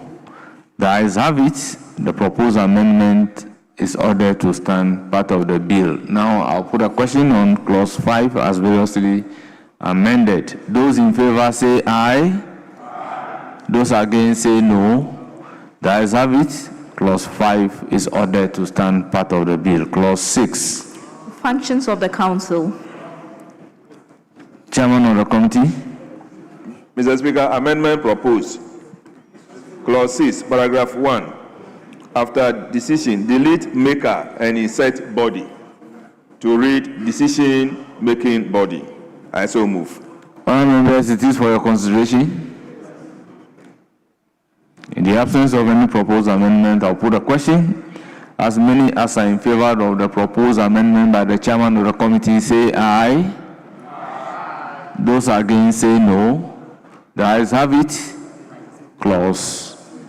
The proposed amendment to clause 6 by the chairman of the committee is ordered to stand part of the bill. I would put a question on the entire clause 6. Those in favor say aye. Those against say no. The ayes have it. Clause 6 as amended is ordered to stand part of the bill. Clause 7. General powers of the council. Chairman of the committee. Mr. Speaker, there is no proposed amendment. It is for the consideration of the House. Honourable members, any proposed amendment to clause 7? In the absence of any proposed amendment, I'll put a question. As many as are in favor say aye. Those against say no. The ayes have it. The clause 7 is ordered to stand part of the bill. Clause 8. Tenure of office of members of the council. Chairman of the committee. Mr. Speaker, there is no proposed amendment. It is for the consideration of the House. Honourable members, any proposed amendment? In the absence of any proposed amendment, I'll put a question. As many as are in favor of clause 8 standing part of the bill say aye. As many as are in favor of clause 8 standing part of the bill say aye. Those against say no. Honourable members, the ayes have it. Clause 8 is ordered to stand part of the bill. Clause 9. Meetings of the council. Chairman of the committee. Mr. Speaker, clause 9, amendment proposed. Sub clause 2, delete 9 and insert 11. I so move. It is for the consideration of the House. Honourable members, any proposed amendment?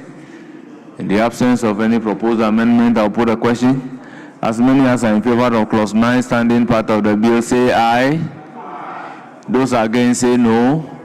Honourable members, the ayes have it. Clause 9 is ordered to stand part of the bill. Yes. Speaker. Yes. Speaker, my brother opposite me had a discussion that in view of some intervening matters, we should do only 4 clauses. Mr. Speaker, these were his words. And I relied on same and informed my side.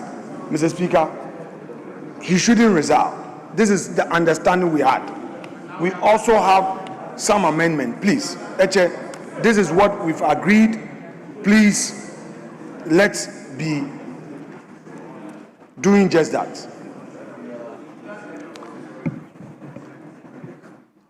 Yes, so, honorable members, can we move to the Securities and Intelligence Bill and continue Speaker, indeed, yes. the consideration? Indeed, yes. We may conclude this one and take the Securities Bill and Intelligence Bill. So we pause this one here. Mr. Speaker. We pause this one here. Yes. Yes. For today. So, for today. This brings us to the end of the consideration stage of the University of Engineering and Agricultural Science Bill 2026 for today.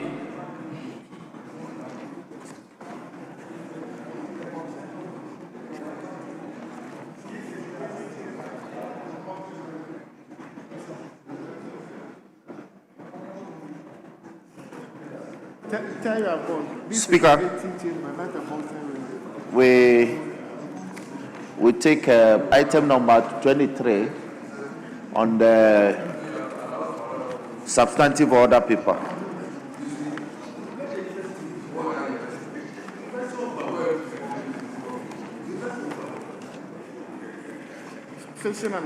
Honourable members, the Securities and Intelligence Agencies Bill 2025 at consideration stage. That one we take 15. Jerry, we do 20 clauses.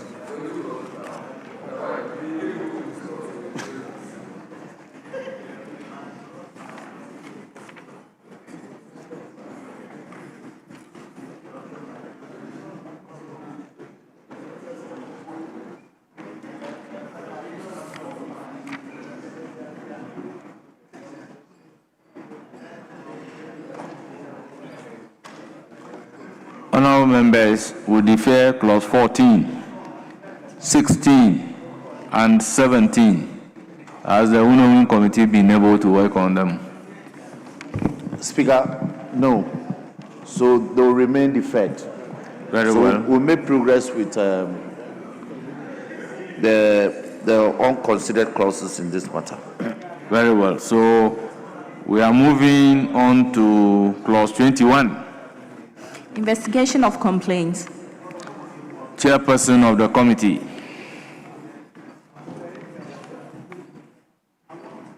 You have amendment as in VI. Yes, Mr. Speaker, there's a V to start with. Very well. V before VI, yeah. Yes. Clause 21, amendment proposed, subclause 1, paragraph B, line 1, after Director General, insert concerned. I so move. Honourable members, the proposed amendment is for the consideration of the House. I'll put a question. As many as are in favor say aye. Those against say no.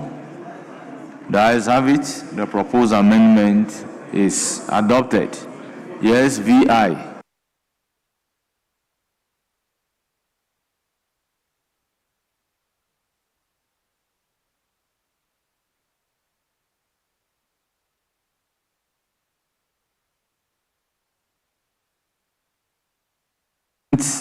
Numbered VI. Minority Leader Osahin Alexander Kwamina Afanyo Maki.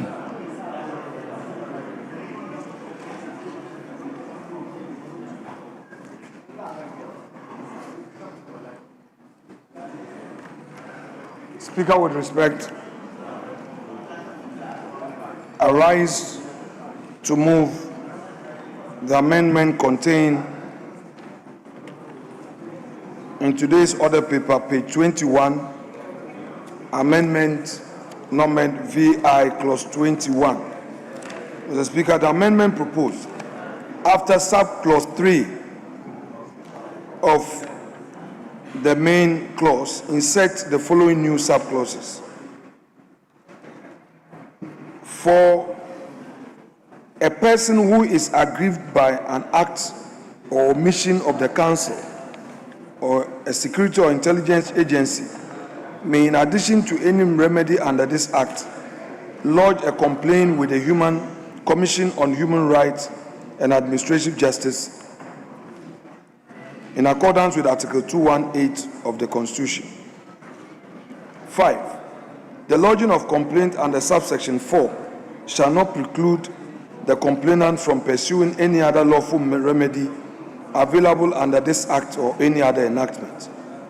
6. A security or intelligence agency shall not victimize, discipline, or otherwise prejudice a person for lodging a complaint in good faith under this Act or before the Commission on Human Rights and Administrative Justice. Mr. Speaker, I believe these amendments are self-explanatory. Mr. Speaker, right to seek redress, Mr. Speaker, are far right and very constitutional. So, Mr. Speaker, providing an elaborate avenue for such right to be exercised, it's only part of fulfilling one of the promises of the Constitution. So, Mr. Speaker, I hold a view that these rights must not be withheld, since withholding same will be amounting to denying those aggrieved their constitutional rights. So, Mr. Speaker, I don't think I have to belabor.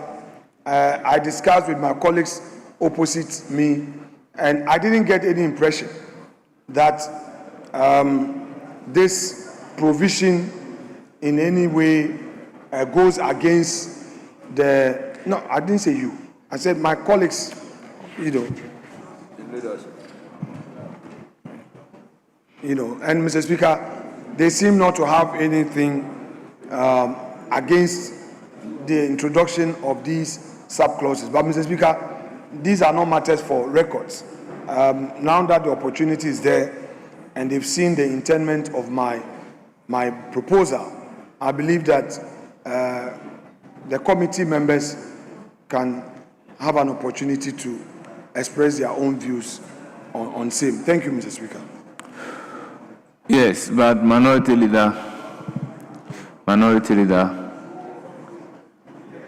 let's look at it this way.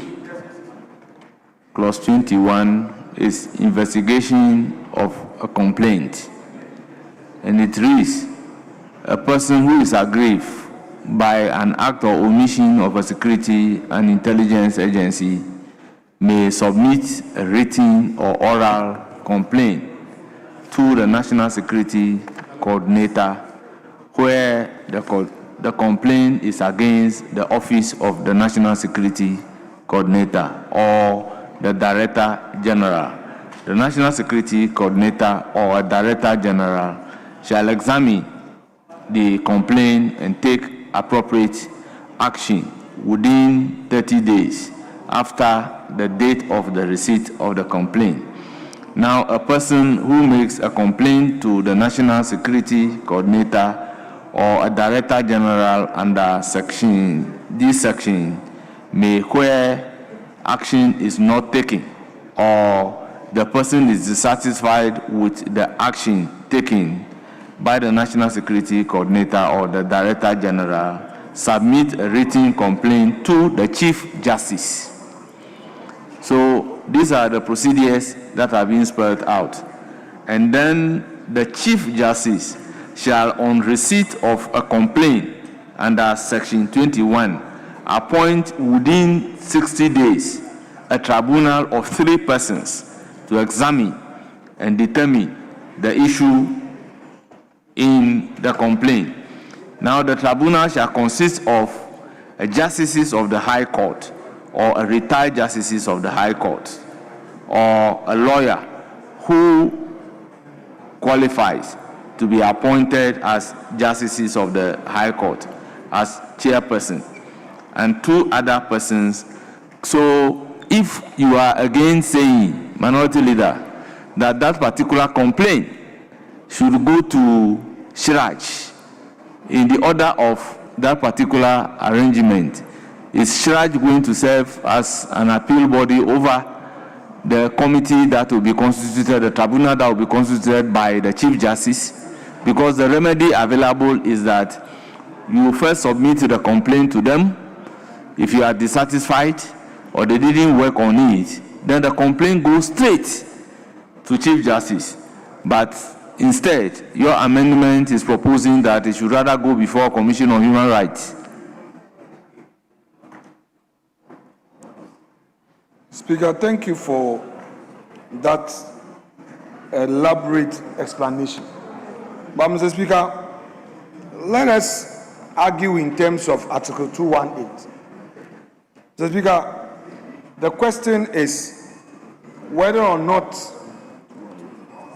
there is any estoppel that operates within the context of your explanation, which is to say that because of these provisions, you are completely stopped from pursuing certain constitutional rights as contained in Article 218. Mr. Speaker? Yes, you can read Article 218 and we'll come to a conclusion that if you carry out this amendment, it will be problematic. Because the act and omission of the council may not only be human rights in nature, and then the jurisdiction of the Commission on Human Rights and Administrative Justice is limited to issues of human rights. So if you are saying that if you are aggrieved by an act or omission of the council, go before the human rights. Speaker, with respect, if you paid due regard to my amendment, I was saying that this amendment is being proposed in addition to any other remedy that is available. Mr. Speaker, yes, the Constitution, if you read chapter 5 and the various articles there too, you have certain rights conferred upon you to access the courts when your rights are being violated. The same Constitution talks about SHRAJ. And Mr. Speaker, let me read what 218 says.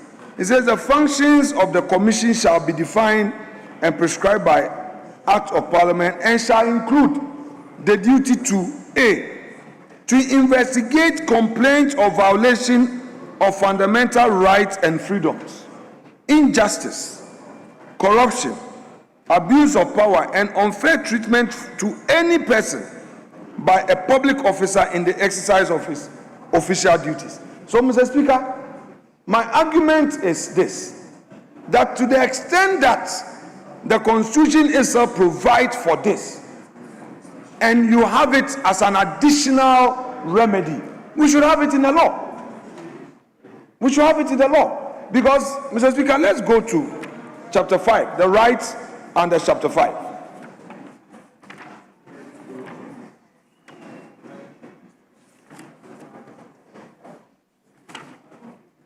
Mr. Speaker, the chapter 5 rights include, Mr. Speaker, protection of right to life, personal liberty, respect for human dignity, protection from slavery, etc. And the Constitution provides in all of these, Mr. Speaker, particularly 12, I read, fundamental human rights and freedoms enshrined in this chapter shall be respected and upheld by the executive, legislature, and judiciary, and all other organs of government and its agencies, and where applicable to them by all natural and legal persons in Ghana, and shall be enforceable by the court as provided for in this Constitution. Meaning, Mr. Speaker, that when a person feels aggrieved, he can resort to a court action straight away. At the same time, 218 provides another avenue where a person will decide to lodge a complaint in situations where he also feels that his rights are being abused. All I am saying, Mr. Speaker, in my amendment is that we are adding this. I'm just trying to lift the provisions in 218 for same to be available to an officer who may be aggrieved. I'm not saying that because we have those elaborate provisions that allow for grievances to be lodged and all, we should just limit ourselves. Mr. Speaker, we cannot. Let's open it up. Let's open it up. Yes, the problem that I have is that, for instance, if the omission or act of the commission or the intelligence agencies resulted in negligence, would they go before a commission of human rights and administrative justice? Speaker, if you pick it that way, then you may be creating some problem. Mr. Speaker, the language is may. So the aggrieved person will now have to, in consultation with his lawyer, would have to look at the nature of the complaint and which platform he or she would want to exercise. That is why I'm saying, in addition to, Mr. Speaker, when your interrogation becomes like the bench and the bar, so if I'm not properly prepared, I'm caught off guard. Mr. Speaker, you know, it's been long since I went to the Supreme Court. No, I just want us to get it. Very well, Mr. Speaker. What this particular bill is seeking to do is to provide some domestic remedies. Whose domestic remedy, if exhausted, then the way is open for you. And I believe there are remedies under the law establishing SHRAJ, which is available for everybody. But for the purposes of this law, it is saying that if you have a complaint in 21, first let the complaint go to the security coordinator. If the security coordinator has not been able to handle it, or you are dissatisfied about the way that is handled, apply to the Chief Justice, then the Chief Justice will constitute a committee to deal with the matter. When you are dissatisfied with the work of the committee, then the world is open for you to take advantage and then seek remedy where it is appropriate. So if you add this, then it means that you are adding a remedy under the SHRAJ law as part of the domestic remedies under this law. That is where I'm having a difficulty. I noticed that my friend John Dako was trying to catch your eye. I would want to yield to him very well to make his input. Yes, and I can very come well, back. very well, Yes. very well. Yeah, thank you very much, Leader and Speaker. Speaker, if you see what the minority leader is trying to do, is trying to ensure that these security personnel or anybody who is aggrieved by the operators of this act can choose which of the remedies available to apply to. The Speaker, you see that if, for instance, a security person feels aggrieved by this act, in most cases, they may not want to go to their institution, the home remedy you are suggesting. Some of them will rather want to go straight to SHRAJ because there is a fear that when you go straight to your officers, the seniors, you might not even get the justice that you deserve. So what this amendment seeks to do is to give this person the opportunity to now decide, okay, I'd rather go to SHRAJ rather than coming to my superiors who may victimize me just by complaining, or who might not give me the justice I deserve. And so, if you look at the rendition, I think that is very important. It says that this person may, in addition to the remedy under the law, so the person, the remedy still exists, but may choose to go to SHRAJ. And clearly, 218 gives us the issues that can be brought before SHRAJ. And clearly, that would mean that this person feels that his or her human rights are being violated, and the person would rather go to SHRAJ rather than probably lodging a complaint. Yes. Which might not, normally, what happens is anything. that we have domestic remedies that are general remedies. The issue regarding to SHRAJ is a general remedy available for everybody. Is that not the case? Now, the essence of domestic remedy is that you can go to SHRAJ and they will come and tell you that, oh, this is an issue that they can resolve internally based on the domestic remedy. So give them the opportunity to do the remedy before. The fact that you have these domestic remedies does not mean that you are prevented from going to SHRAJ. That's why if you look at this, the law didn't talk about you assessing your relief in court. You have unfettered access to court. You have unfettered access to SHRAJ. But this is just providing some domestic remedies.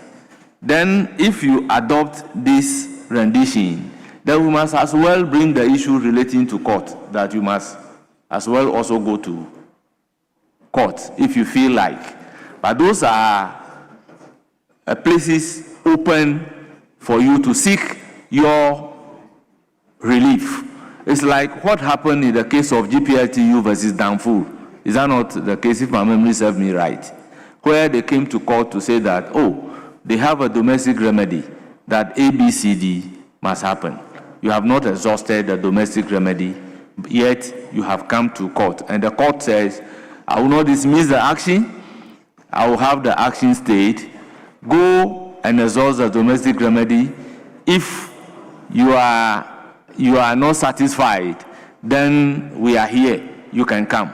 The same way, they can go before SHRAJ. That yes, the person is here to seek a remedy before you as an adjudicating body. But our law says that first, let the coordinator be aware of your complaint. He may address it, but if he is not able to address it, the Chief Justice will constitute a committee to deal with the issue. And if you are dissatisfied, then the way is open for you. But my challenge is making the remedy before SHRAJ as part of the domestic remedies that should be available. Yes. Speaker, I think we understand your position, and clearly so the Constitution makes that provision, and this bill also provides for a remedy, which includes reporting to the security coordinator. But the express provision in the bill as is being proposed is very important because of the nature of institution that we are dealing with. And so if you create that express provision, then the person will not be stopped, as you are indicating. If it had gone to court prematurely, then the court will ask you to go and exhaust the internal processes. But once this express provision is made, you, the complainant, has an option to go through either reporting directly to the security coordinator through that medium, or you go to SHRAJ. And there are good reasons why, in setting up some of these legislations, we should protect the interest of those individuals, particularly using the SHRAJ medium, because you know, Mr. Speaker, that when you go under the Commission for Human Rights, there's a lot of protection, there's a lot of security for you yourself in terms of the complaint, rather than exhausting it internally. Internally, there may be a lot of challenges. So if it doesn't necessarily, initially you're talking about defeating the process as has been listed there. But clearly, you can see that it is not going to defeat, but rather strengthen that position. And so I think well, I would put a question, but my feeling is that if you give this option as being proposed by the minority leader, it would therefore mean that without the security coordinator being aware of the issue, without he receiving a complaint, failing to work on it or working on it, and then you are dissatisfied, anybody who has a complaint may go straight to church. That is what it will mean. You understand? So that is the reason for which he, being in charge, should know that this is what is happening in my outfit. Then you can make progress. Yes? Thank you very much, Mr. Speaker. The thinking of the committee and all the people who were involved in this business is not to open up the security, the intelligence agencies widely. There is a way that we ought to control it, and we should not be given too many options, and that's one of the options that they are proposing. The point is that ultimately, whoever is aggrieved is still entitled, after he has become dissatisfied with the outcome of the process. He is still entitled, nobody can stop him. But as you put it, the provisions of the Commission on Human Rights and Administrative Justice applies to every other person. This is specific to this particular legislation. This is specific to the intelligence agencies, and we don't want to open it up unnecessarily. It is possible that if you give that option, like you quite indicated, the first option for the person to exercise is to write to the Commission on Human Rights and Administrative Justice, instead of exhausting what we have. And so we don't want to have that. So we reject that particular proposal. Thank you, Mr. Speaker. Yes. Yes, the chairperson. Thank you. Right Honorable Speaker, in clause 42, which makes reference to the regulations, what the committee did, because of the issue of perhaps staff being victimized and not having a grievance procedure, we actually inserted a clause into 42. As we progress, you'll find that, and that particular clause there was grievance mechanisms. So we are making provision for that within the system to actually take care of staff or employees who have these, because currently it isn't explicitly stated, and that's one of the things that we're inserting into regulations. So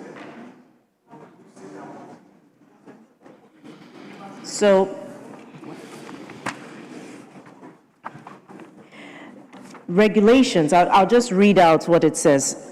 So with the regulations of the Security and Intelligence Agencies, the Council may, by legislative instrument, within 12 months after the coming into force of this Act, make regulations for the effective and efficient implementation of this Act. 2, without limiting subsection 1, the regulations may provide for the scheme of service, the scheme of service, and then as well the conditions of service, retirement benefits, reporting procedures, matters on discipline, and grievance mechanisms. Mr. Speaker, let me thank the chair for that explanation. So, a subsidiary enactment can only be made when the parent enactment has made provision for that. It is the parent enactment that paves the way or opens up the door for a subsidiary law. My point is that if you say that there would be a subsequent regulation to address this by providing for a grievance mechanism, I don't have a problem. But I want the foundation to be laid. You see, Mr. Speaker, you know that in our court, you can pursue an appeal and also pursue a certiorari or mandamus under Article 133 as of right. So you are invoking the court's supervisory jurisdiction, but there is no obstacle operating against you in law when you are pursuing an appeal. You can have an appeal pending and at the same time go that route of invoking the court supervisory mandate. Mr. Speaker, I do not think that we should preclude a person from pursuing a constitutional right under Article 213 by a legislation. A person can pursue these rights contemporaneously. In my view, Mr. Speaker, if you say the person is precluded, I have a problem. Let me see if I can go along with you to solve this problem. Can we, Mr. Speaker, can I, for instance, say that the grievance procedure provided for under the clause under the clause in reference does not stop an aggrieved person from pursuing his or her right under Article 218. Would that make it simple? Yes, it does not. It does not in the sense that... No, Mr. Speaker, please bear with me. Yes. I am saying that I would want to abandon this whole elaborate amendment and simply propose that amendment. Would that solve the problem? Yes. Okay, Mr. Speaker. Then I would want to go that route. Yes, because... Easily. Mr. Speaker, don't let us belabor. I'm ready to go that very well because I'm listening to you. Very well. Right. Very so well. that we go with that one. Yes, and because then, it's fine. When the Constitution provides a remedy, Parliament has no power to make a law to prevent anybody from enjoying that remedy. So you cannot make a law to proscribe somebody from seeking relief before a Commission on Human Rights and Administrative Justice, or prevent the person from going to court. But what this law is seeking to do is that whatever happened, I am the coordinator, complain to me, I will be able to handle the matter at that level. But when I don't handle it to your satisfaction, the other remedies are available to you. Yes. Mr. Speaker, that's why you live very long. So, Mr. Speaker, since the draft person is here, the new additional clause, I believe she has listened to all the arguments, so she should just draft the additional clause to state that oh, you've not gotten it. Mr. Speaker is proposing, instead of I was proposing, yes, this is what, he wants us to make it very simple. That it does, no, then let's take a vote on my thing. Yeah, Mr. Speaker, you cannot also say, Honorable Bizidi, you cannot also say that you don't want to open the place at the security services. So this is how I want us to resolve the problem. You can't say you don't want to open it at all. There's don't go there. Honorable we are solving the Bizidi, problem, but Honorable Bizidi, I would direct the drafters to look at the rendition in 21 as it is, and then determine whether it precludes any aggrieved person from accessing the court or the Commission on Human Rights. If so, then there should be express provision to say that they are not prevented from having access to Shraj and the court, so that we can make progress. So we take it that your proposed amendment... Mr. Speaker, that's in that context. Yes. I am fine. I don't. Yes. I wouldn't litigate. Yes. So we take it that the proposed amendment is abandoned.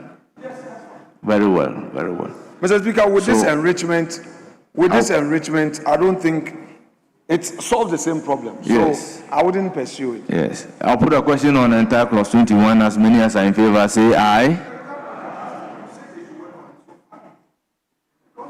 Yes, it's subject to them working on it. Anytime the drafters are directed, they know what to do. Those against say no. Honourable members, the ayes have it, and the instruction to the drafters still stand. Clause 22. Complaint Tribunal. Yes, Chairperson of the committee. Right, Honorable Speaker. Amendment proposed to Clause 22, Subclause 2, Paragraph A, delete and insert the following. A Justice of the High Court, a retired Justice of the High Court, or a lawyer with considerable knowledge in the area or subject matter of the complaint and the operations of security and intelligence agencies in general, as chairperson, semicolon, and I so move. Yes, the amendment is for the consideration of the House.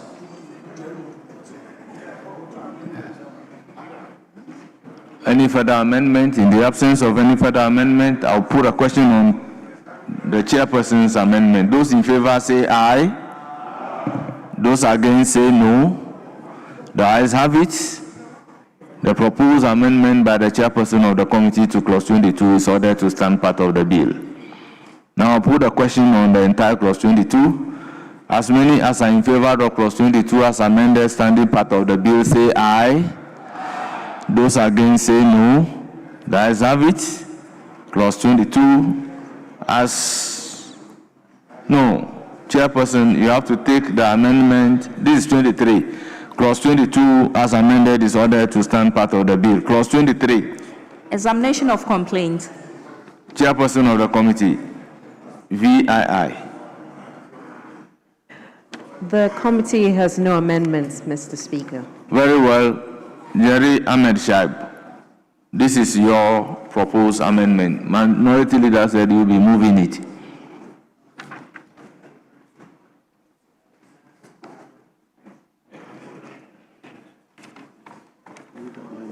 Speaker, that's correct. I rise to move the amendment contained on page 21, captured as clause 23.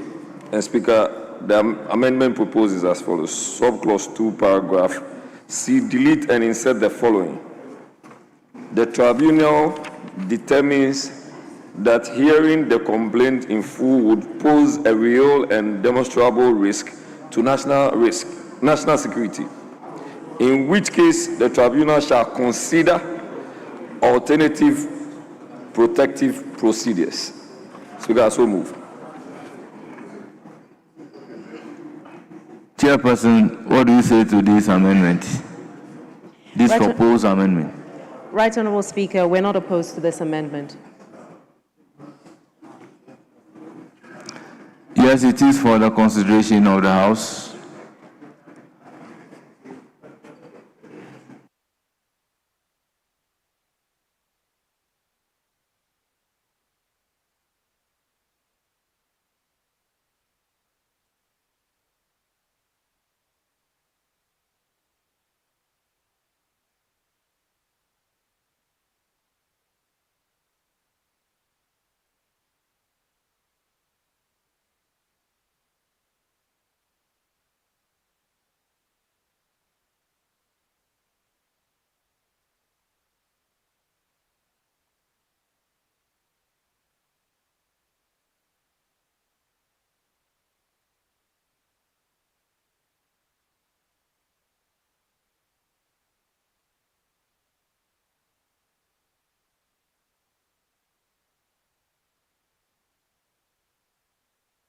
Honorable Jerry Ahmed, the proposal is to delete C. Yes, Speaker. Who says that the tribunal considers to be, said the tribunal shall not determine a complaint which the tribunal considers to be prejudicial to national security, and then will replace it to be the tribunal determines that hearing complaint in full would pose a real or demonstrable risk to national security, in which case the tribunal shall consider protective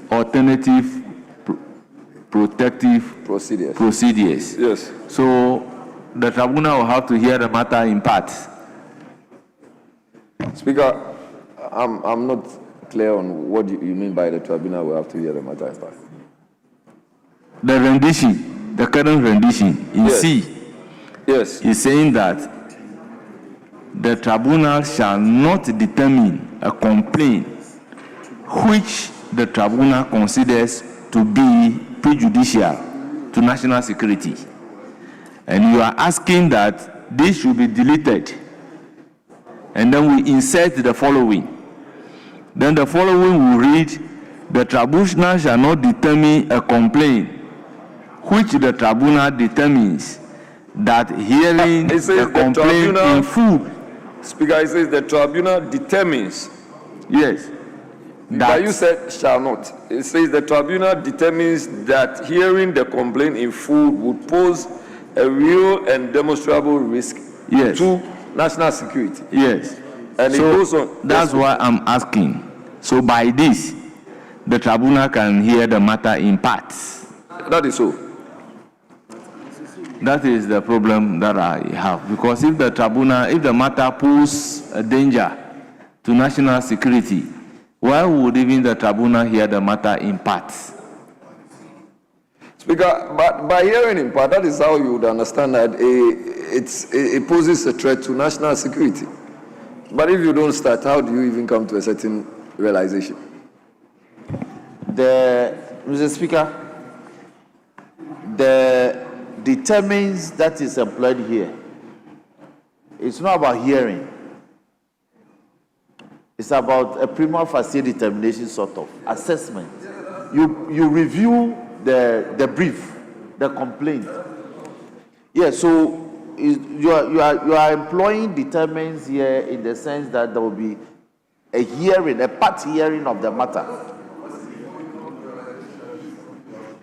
So then it is not conveying the interment. That's the position of Speaker. You see, Jerry, the determination may not entail evidence being taken. They will do the determination on the face of the record before them. But if you say to determine after hearing in part, is that some evidence must be taken before you can do that determination. That is hearing. My understanding, and I agree with my colleague Roxanne, that you need to have a prima facie case established. And by doing that, it is the way to say that we have come to this realization and now we want to fully go into the matter. Well, let's look at it this way. When the Chief Justice receives a petition about, I'm just making an example, persons contained in Article 146, the Chief Justice will make a determination of a prima facie case. At that level, hearing is not conducted, whether in part or in full. That is the kind of determination being contemplated here. Yes? Speaker, if you take the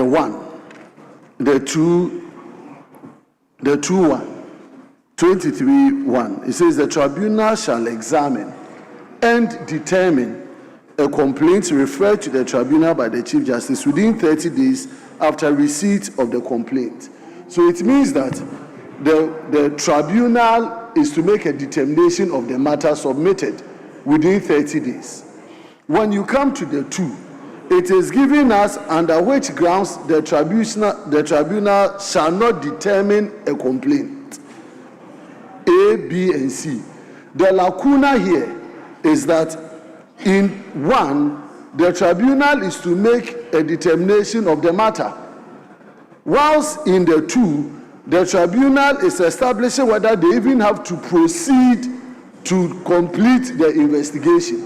So there's a lacuna that we ought to fill. Else, if you say that they have 30 days to make a determination of the referral by the Chief Justice? Is it that the Chief Justice by then would have established a prima facie upon which the tribunal should make the determination? No, that is not the intent of this provision. No, you see, if you look at one, let's look at it together. The tribunal shall examine and determine a complaint referred to the tribunal by the Chief Justice within 30 days after receipt of the complaint. So here, if you read from 22, the responsibility is not on the Chief Justice to determine a prima facie case. So when the Chief Justice receives the complaint, the Chief Justice will constitute the tribunal. You understand? And then the tribunal shall examine and determine a complaint referred to the tribunal by the Chief Justice within 30 days after receipt of the complaint.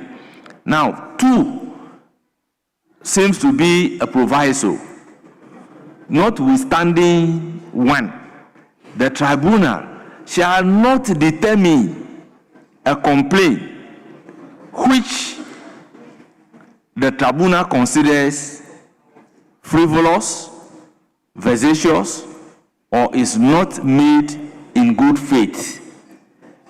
B is the subject matter of an action before a court. 3, the tribunal considers to be prejudicial to national security. So generally, the 1 set the parameters based on which the tribunal is also supposed to work. However, based on 2, if these circumstances prevail, the tribunal will not do the determination of the matter. Yes. Speaker, the mischief, the source of the mischief is the deployment of determination. The word determination in the sentences.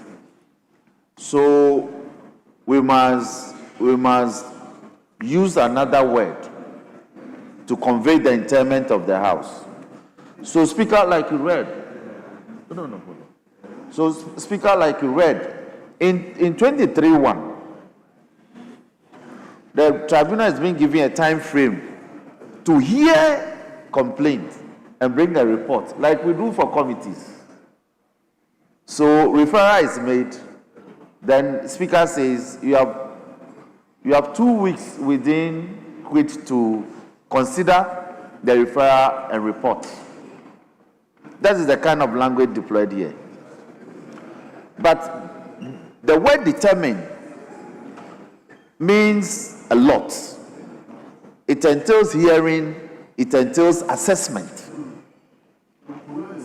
So when we say that the tribunal shall examine and determine a complaint, in other words, we are saying the tribunal shall examine and hear a complaint. So the word should be hear. Because when we come to 20, please. John Daku, please. Now, in 23:2, so we must move away from using the word determine to not hear. The tribunal shall not hear a complaint which the tribunal considers. Because Mr. Speaker, for the tribunal to come to that consideration that the matter is frivolous, there's some form of assessment. That is vexatious, there's some form of assessment. Determine, we say the tribunal shall not hear. Yes. The tribunal shall not hear.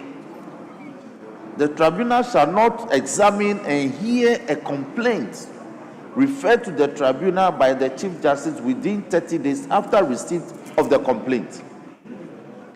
Now, 2, the tribunal shall not hear a complaint which the tribunal considers frivolous or vexatious or is not made in good faith.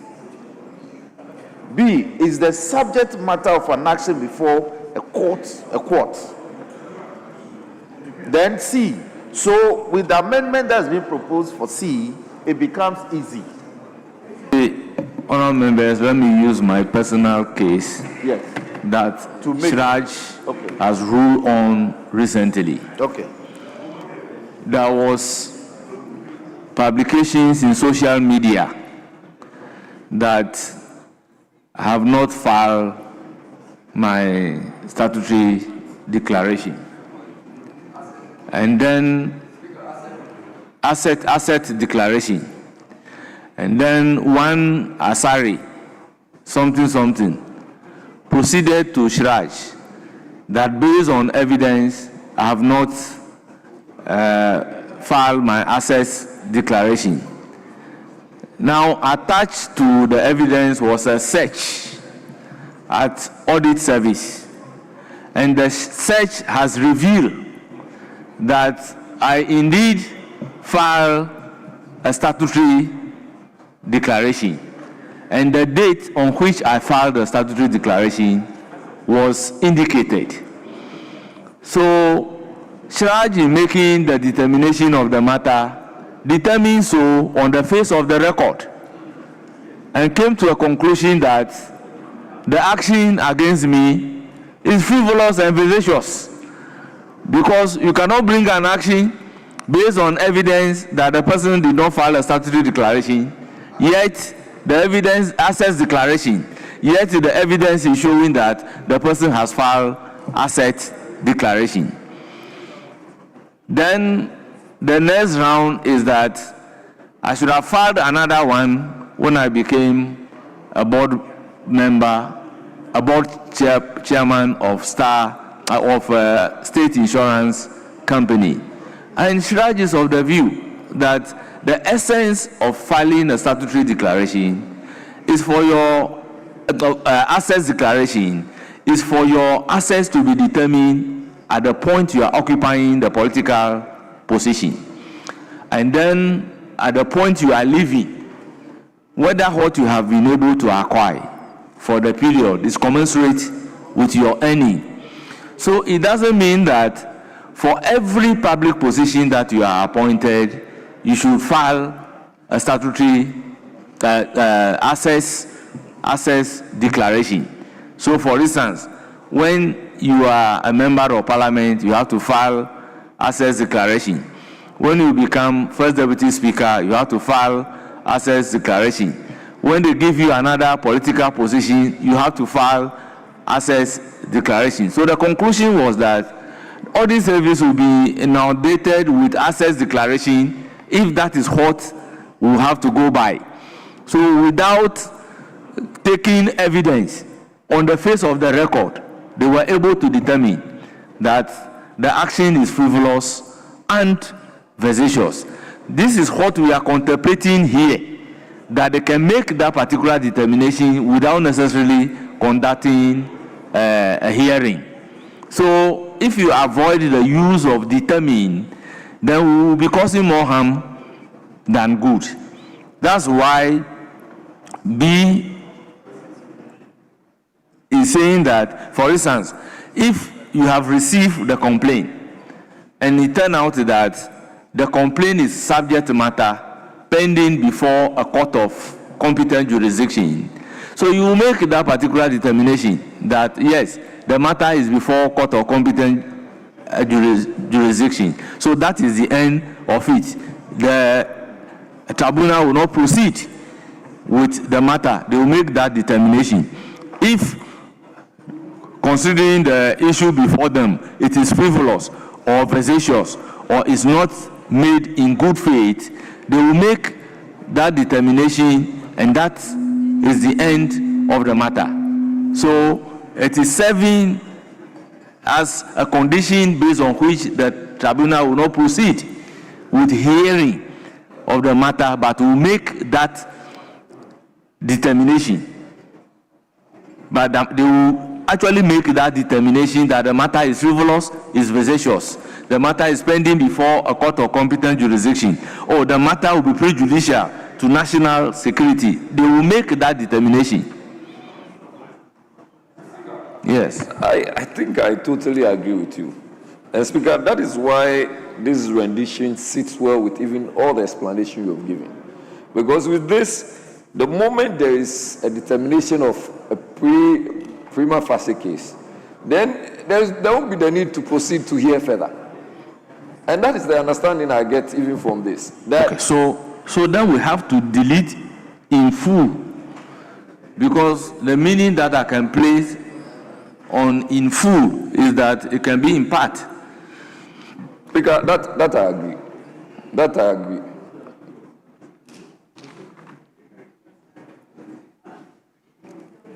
So you can come out with a new rendition for consideration of the House.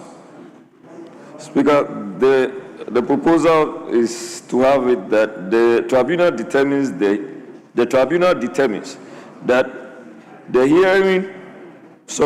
hearing the complaint in part. Hearing the complaint would pose a real and demonstrable risk to national security, in which case the tribunal shall consider alternative protective procedures. Well, let's look at it this way. The tribunal shall not determine a complaint which the tribunal determines would pose a real or demonstrable risk to national security, in which case the tribunal shall consider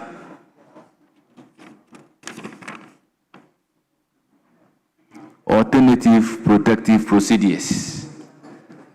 Even bringing that is problematic. So we can end it at the tribunal shall not determine a complaint which the tribunal determines would pose a real and demonstrable risk to national security.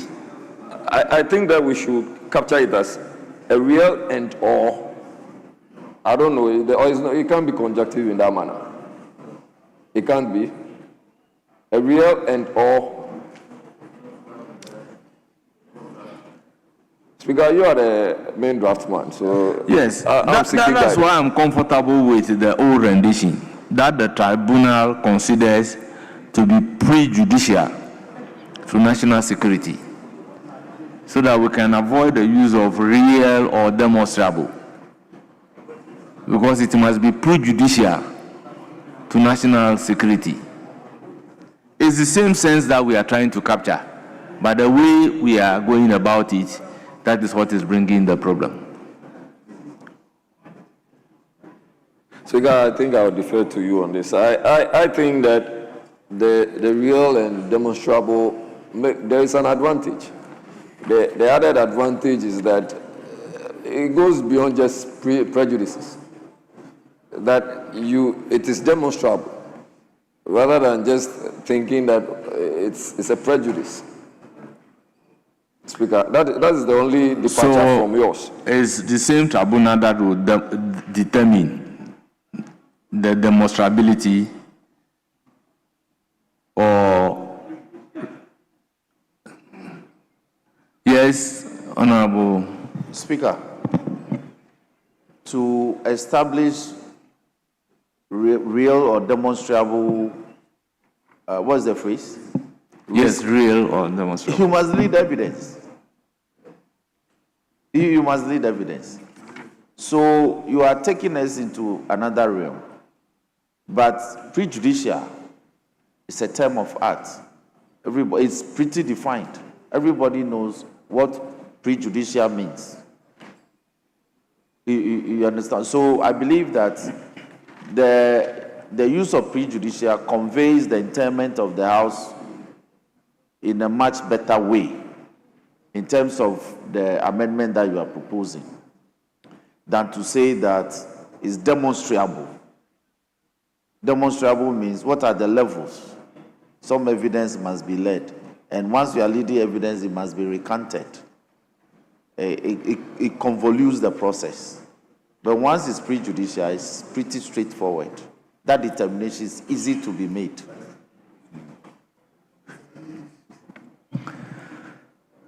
So I would advise that we go by the old rendition, the current rendition. Would abandon the very well. amendment. In the circumstances, I put a question to entire clause 23. Those in favor say aye. Those against say no. The ayes have it. Clause 23 is ordered to stand part of the bill. 24. Proceedings at investigation. Chairperson of the committee. Right, Honorable Speaker, we have no advertised. It is for the consideration of the House. Yes, Kingsley Nyako. Mr. Speaker, 24(1). I would like to propose that on line 3, the last word defense be deleted, and in that place insert national security, so that it becomes the tribunal may exclude from the proceedings of the tribunal persons other than parties to the proceedings and the lawyers of those persons, where the tribunal considers it necessary in the interest of national security, public safety, public order, public morality, or the protection of the private lives of persons concerned in the proceedings. Speaker, my position is that if you use national security, that talks about the strategies, the methods that are used by a nation to defend itself. And that is more broader as compared to the use of defense. That is to protect somebody or something from being attacked. So that is my humble suggestion. Thank you. Yes, it is for the consideration of the House. He is worried about the use of the word defense, and that we should substitute defense with national security, so that to be in the interest of national security rather than in the interest of defense. Yes. Mr. Speaker, the entire legislation is about national security. So I believe that we should rather delete that phrase, considers it necessary considered it necessary in the interest of defense should go off. So it should be where the tribunal considered it necessary in the interest of public safety, public order, public morality, or all that. So we take defense off. Because all the different categories they all put together constitute national security, public safety, public order, all that. It's all part of national security. Speaker, as much as I appreciate his position, the title of the bill is Security and Intelligence Agencies Bill 2025. Mr. Speaker, if you look at the definition of national security, it refers to the measures, strategies, and capabilities a nation employs to ensure its survival, sovereignty, and stability against internal and external threats. The defense that was used in comparison with national security is a bit less appropriate. So to broaden it, Mr. Chief Whip, if we go with national security, then it's about the protection of the sovereignty of the state and all that, because you don't want your opponents to know your strategies and all that. Mr. Speaker, I will respectfully disagree with him. Let us stick to national security. That will make it a bit more fair-looking than deleting the defense. Thank you. Yes. Speaker, if we have to maintain his proposal, then public safety, public order, public morality, or the protection of private lives must all go. Then all of them they are no longer necessary. as different categories of safety nets. So the point I'm making is that in the interest of public safety, that's national security matter. In the interest of public order, that's a national security matter. In the interest of public morality, that's a national security matter. You see? And for the protection of the private lives of persons, it's also a national security matter. So it's tautologous to, in fact, to introduce that category of safety nets with national security. That's my point. So once you introduce national security, in my view, all the others are needless. Yes, let me hear the chairperson. Thank you, Right Honourable Speaker. I believe that the context we're speaking to is with respect to the defense, the lawyer's defense, as opposed to the defense of the country. So this is in terms of the legal defense. And that's why you have all those other phrases used there, public safety, public order. So in interest of defense, because it says, if you look at it, the tribunal may exclude from the proceedings of the tribunal persons other than parties to the proceedings and the lawyers of those persons where the tribunal considers it necessary in the interest of defense, as in the defense of the individual. So it's not about national security, it's about the defense of. Honourable members, let's get it this way. Let's look at the last line. The last line is talking about persons concerned. It's talking about persons concerned. So it reads, the tribunal may exclude from the proceedings of the tribunal persons other than parties to the proceedings and the lawyers of those persons where the tribunal consider it necessary in the interest of defense. Defense of what? Public safety,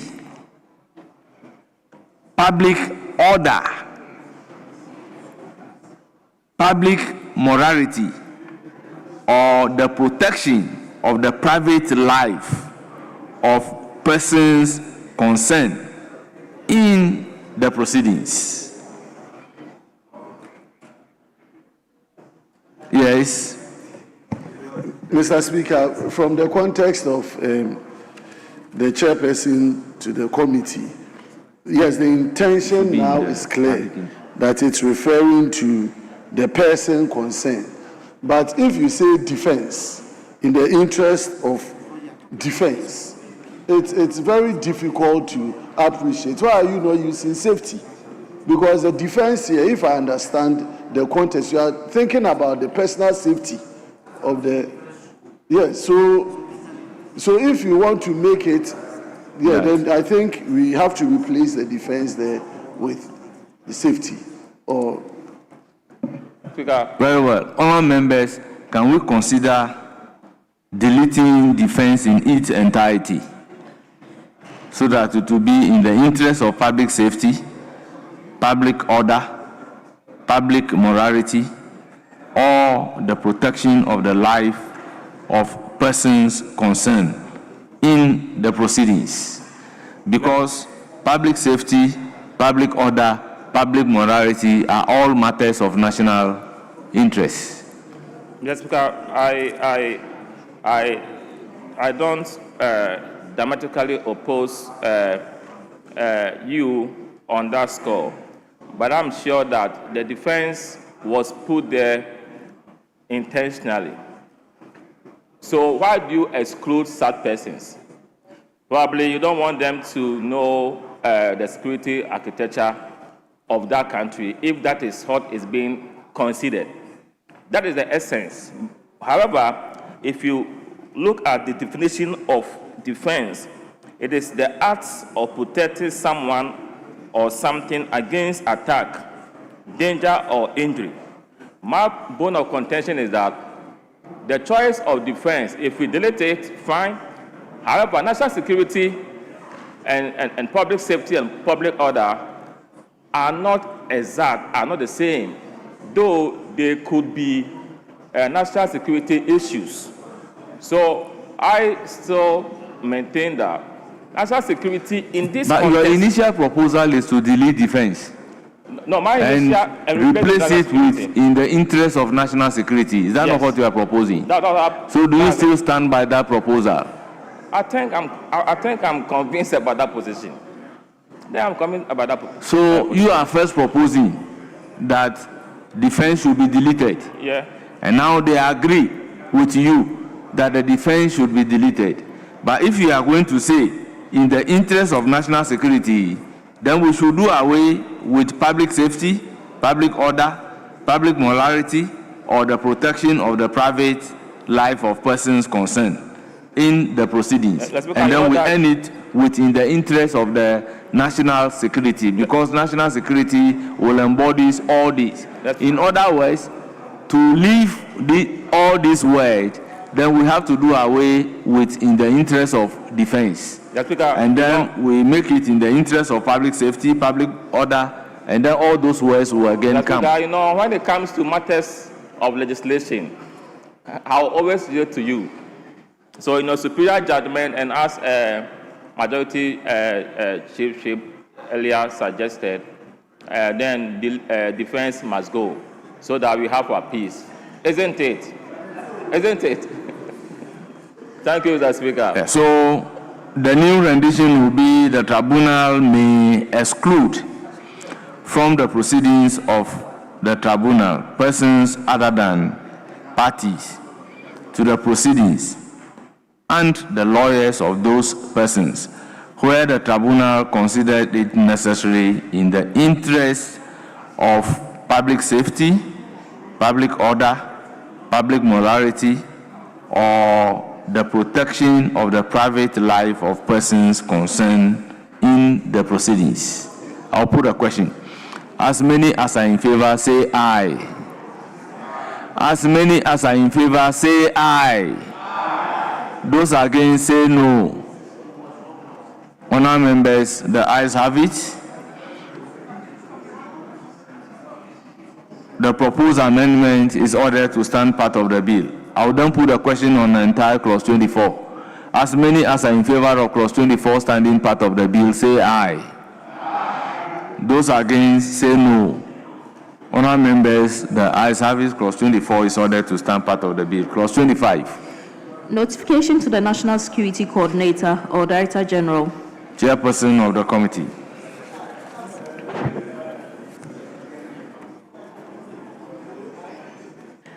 There are no proposed amendments. It is for the consideration of the House. Honourable members, any proposed amendment? Yes. Speaker, I have difficulty with this particular provision to the extent that already we have a procedure of complaint, and that complaint goes first to the national security before referral is made to the Chief Justice, and then the processes continue. So I don't know if the chairperson can explain to us why the committee should necessarily write again to the National Security Coordinator or the Director General before commencement of hearing. I just want some clarity. Well, the reason is just very simple. In that case, the complaint will be against the decision of the coordinator. It is you are aggrieved by the decision of the coordinator, or the coordinator is not acting. These are the two bases for which you can do a petition to the Chief Justice. So, by necessity, the coordinator or the office of the coordinator will become a party to the suit. So, therefore, if you send a complaint without ensuring that that particular complaint is safe on the other party, you may be breaching the natural justice principle. Speaker, rightly so. rightly so, and we know in law that once there's a complaint against someone and hearing is supposed to be determined, they will make sure that all parties involved or interested parties would be reached out to. And so my worry from this rendition is the provision that the tribunal shall not commence the examination of the complaints referred by the Chief Justice unless the tribunal has submitted a written notice of the complaint again with all the documentation relating to the complaint to AB. So that is where, but in terms of making sure that the National Security Coordinator is in the known of the investigation or the DG, that's a matter of course that the tribunal would reach out to them for them to also open their defense or bring their documentation for them to make that determination. You see, part of the reason for which there can be a complaint is that if they did not act. Yes, let me hear you. Speaker, I think my brother Boama should pay attention to the reasons given. 25A is saying where the complaint is against the Office of the National Security Coordinator. So it's not a general proviso. I'm reading from the law. That's 25. Notification to the National Security Coordinator or Director General. Okay, so 25. It says the tribunal shall not, that's your concern, commence the examination of a complaint referred to the tribunal by the CJ unless the tribunal has submitted a written notice of the complaint together with all the documentation related to the complaint. That's your worry. So the grounds upon which this provision is being crafted is thus where the complaint is specifically against the Office of the National Security Coordinator. It's here. No.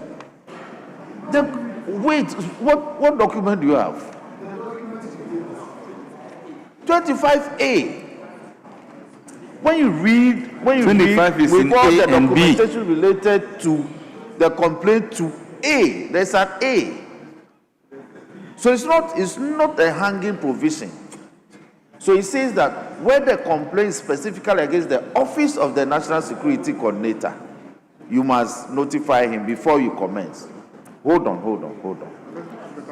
So, yes, but he's been doing so on his way. So the National Security Coordinator, where the complaint is against the Office of the National Security Coordinator, then all, Bama,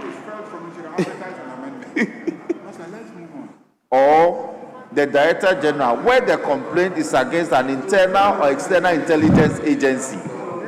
Do you understand? Honorable members, there is no advertised amendment and there is also no amendment to clause 25. If there is amendment, we will take the proposed amendment. But in the absence of any proposed amendment, we will put the question. Propose an amendment. I want to discourage it because it's very clear.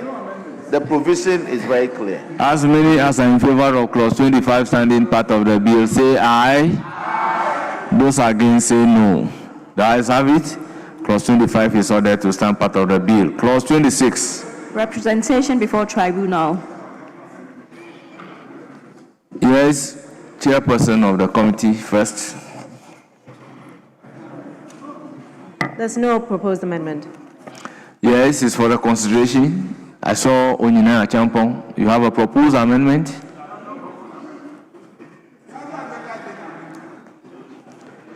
Please, if you have a proposed amendment, let me hear you.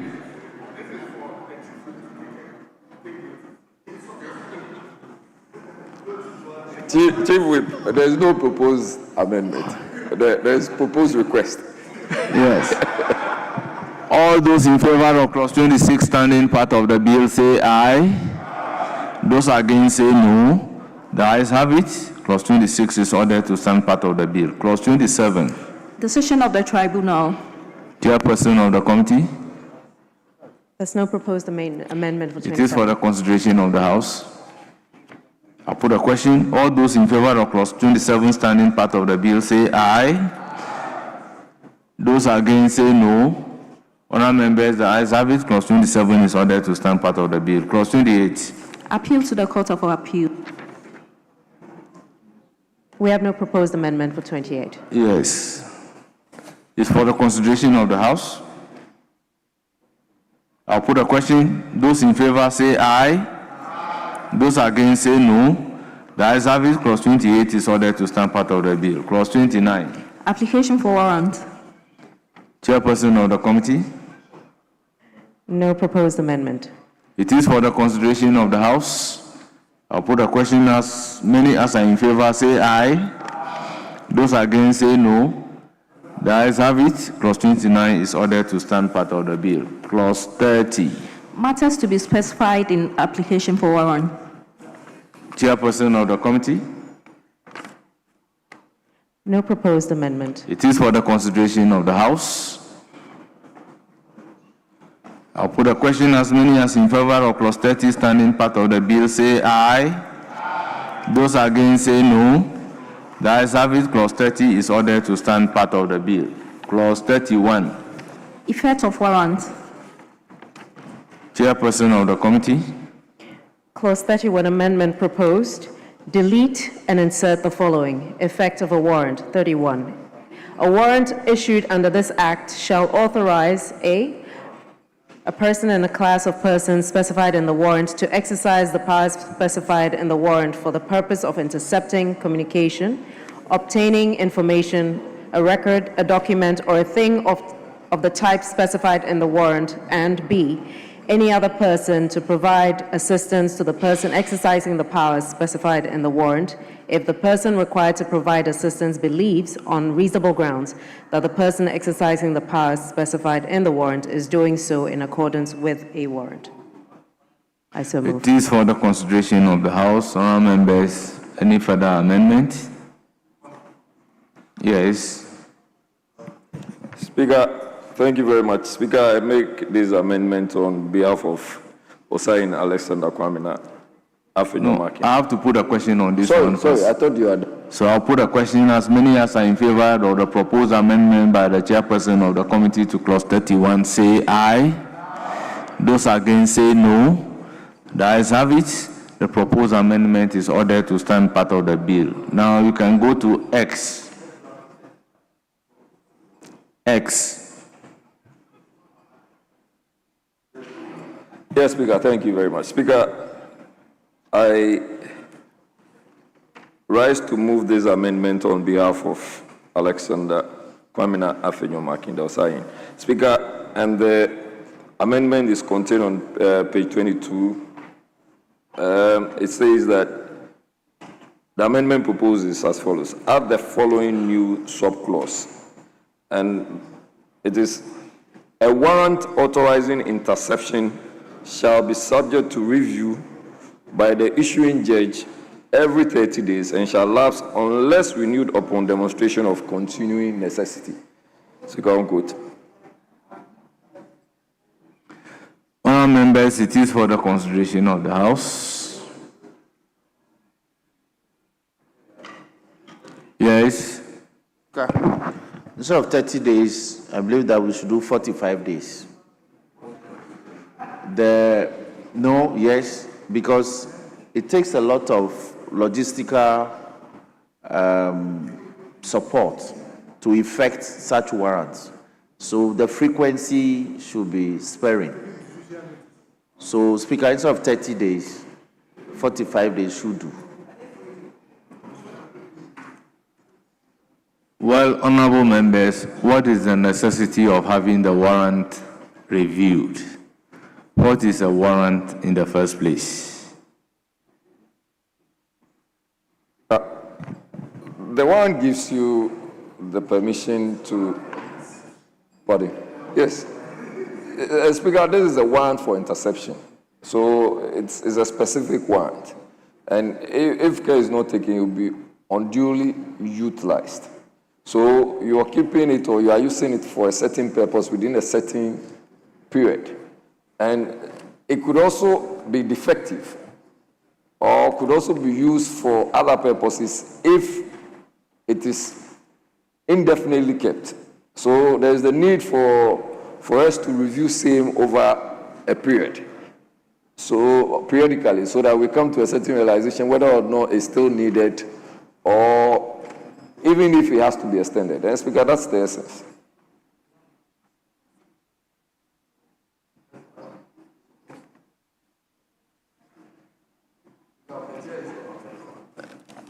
Yes. Right, Honorable Speaker, in other jurisdictions, it's usually a 90-day period of renewal. So I don't think we're against this particular clause, except to increase it to 90 days. Yes. There's a counter proposal that instead of 45, it should be 90 days warrant. Speaker, I guess that's the sense of the House. Speaker, so the sense of the House, as I get from the majority chief, will be 60 days.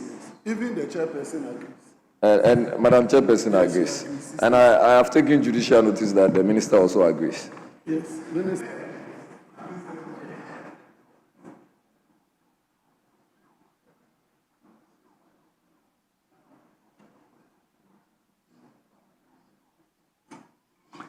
Yes, what is the sense of the House? Speaker, that we take out 30 days and insert 60 days. Then I'll put a question. Then come with it. Yes.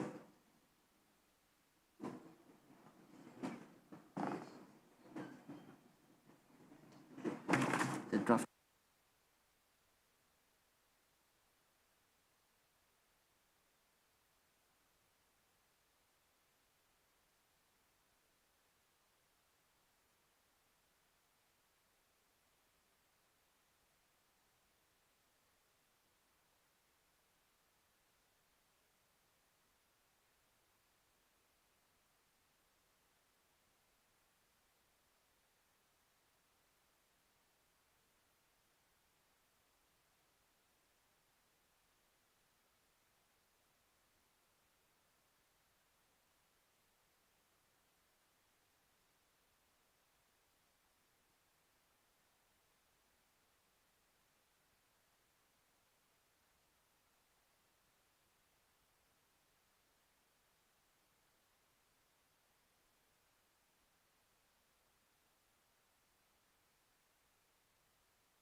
Honorable Ahmed, you moved the amendment on behalf of Osahin, but why are we saying the issuing judge?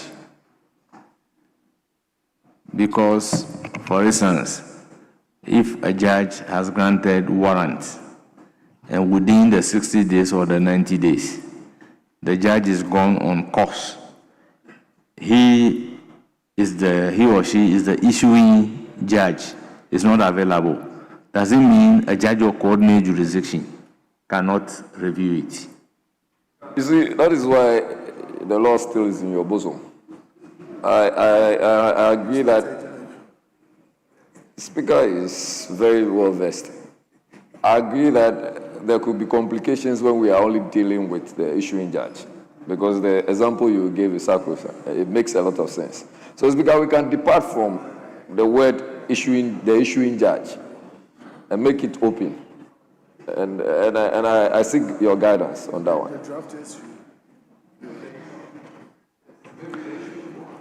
So we can just simply say that a warrant authorizing interception shall be subject to a review every 60 days.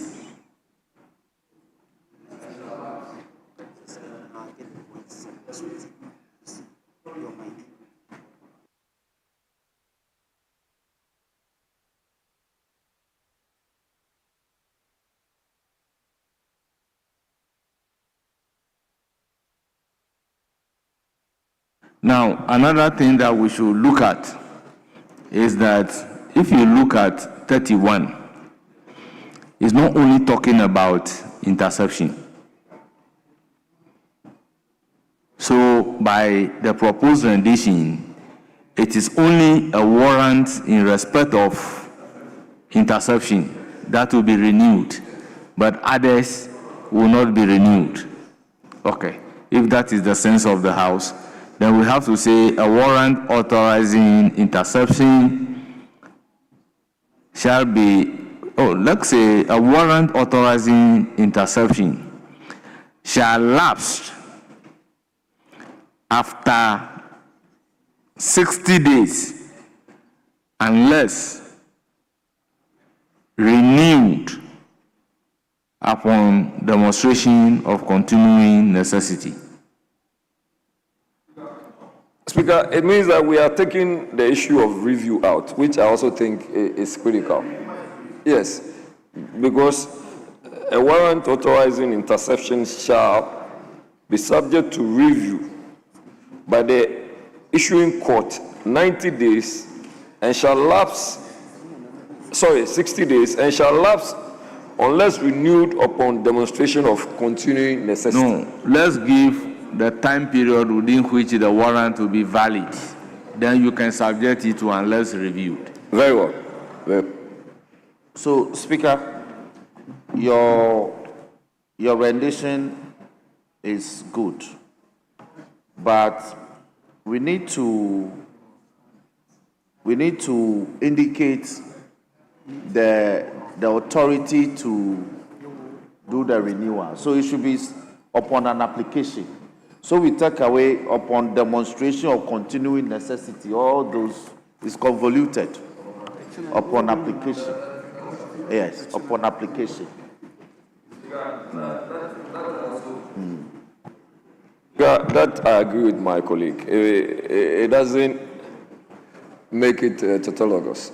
It's straight to the point. Yes. Yeah.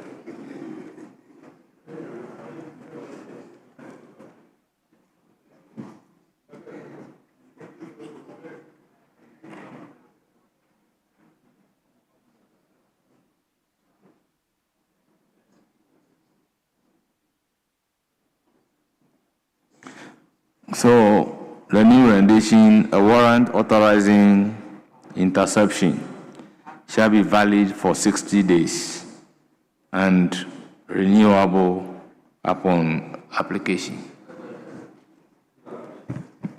So I put a question. All those in favor say aye. Aye. Those against say no. The ayes have it. I would order the proposed amendment to stand part of the bill and direct the drafters to tidy it up for us.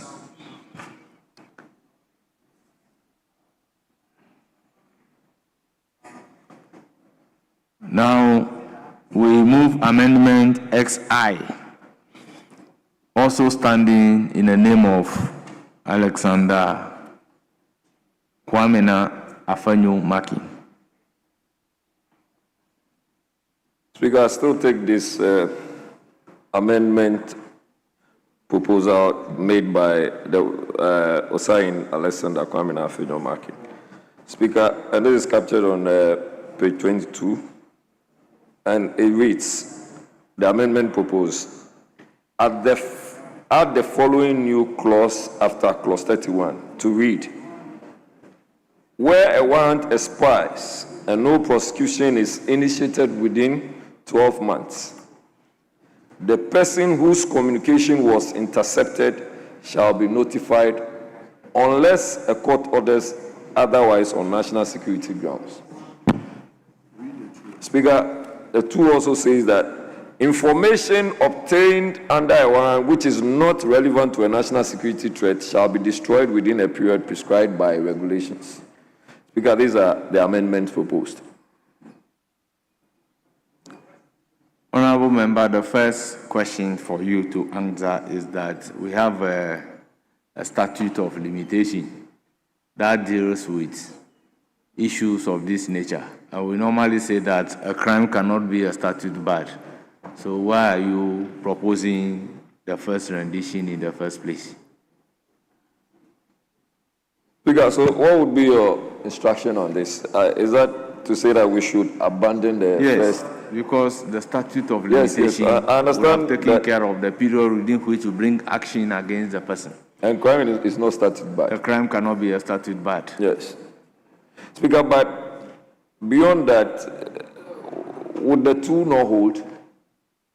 Yeah, so let's deal with the one, then we can come to two, Very well. one after the other. Speaker, I think we should abandon the one. So the one is abandoned. Now let's come to two. Information obtained under a warrant which is not relevant to a national security threat shall be destroyed within a period prescribed by regulation. Yes, Minister, you are in. What do you say about this rendition? Well, I don't see what this is going to cure, because all I would then do is that this is a national security threat and continue to keep it.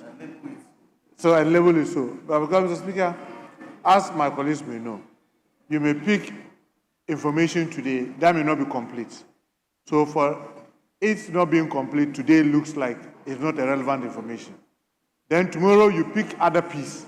Then all of a sudden, this one down becomes a very useful and important information. So if you destroy it, then you will have denied yourself. Because let me give you a typical example. Every gun that fires, say, a bullet is uniquely identified. So you go to a crime scene and you pick bullets. But currently on your database, it's not matching any sidearm or any ammunition or any arm. 30 days after, 1 year later, 6 months later, you accost a criminal and there's a gun on him.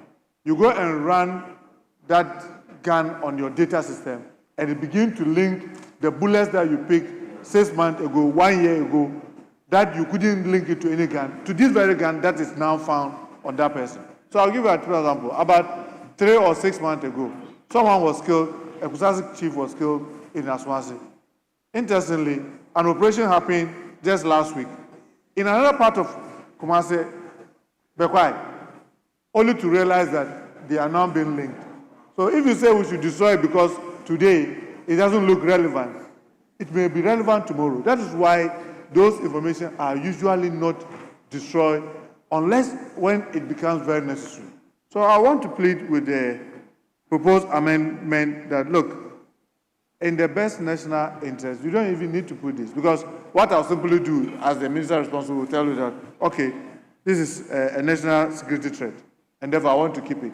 And then it becomes something that people may then see that you are abusing. Because how is this paper a national security threat? But I'm looking at the fingerprints that are on it and all that. But for you, it's simply, what do you call it, a paper. But for me, it's about the fingerprint. So I want to plead with the proposed amendment, somebody who is proposing this amendment, look, this may not be useful. Yes, thank you, Honorable Minister. And another thing that we should look at is we are asking that it be destroyed. Now, these are information being intercepted based on the court order. Nobody is aware, apart from the security intelligence. Now, how is it going to be destroyed in a similar way? Are you sure, or to ensure that it is destroyed in a similar clandestine manner that nobody will again be aware of? Because they got the information and they claim that the information is no longer of use for them. Then the law is saying that destroy it. So how are we going to ensure that really the law that we are making, that the information be destroyed, is really destroyed? And now when it is destroyed, as the minister said, and then after 6 months, there is a need to use that particular information. You have already destroyed it, so it's no longer available for you to use. So in the circumstances, whether it is destroyed or not destroyed, what purpose does it serve?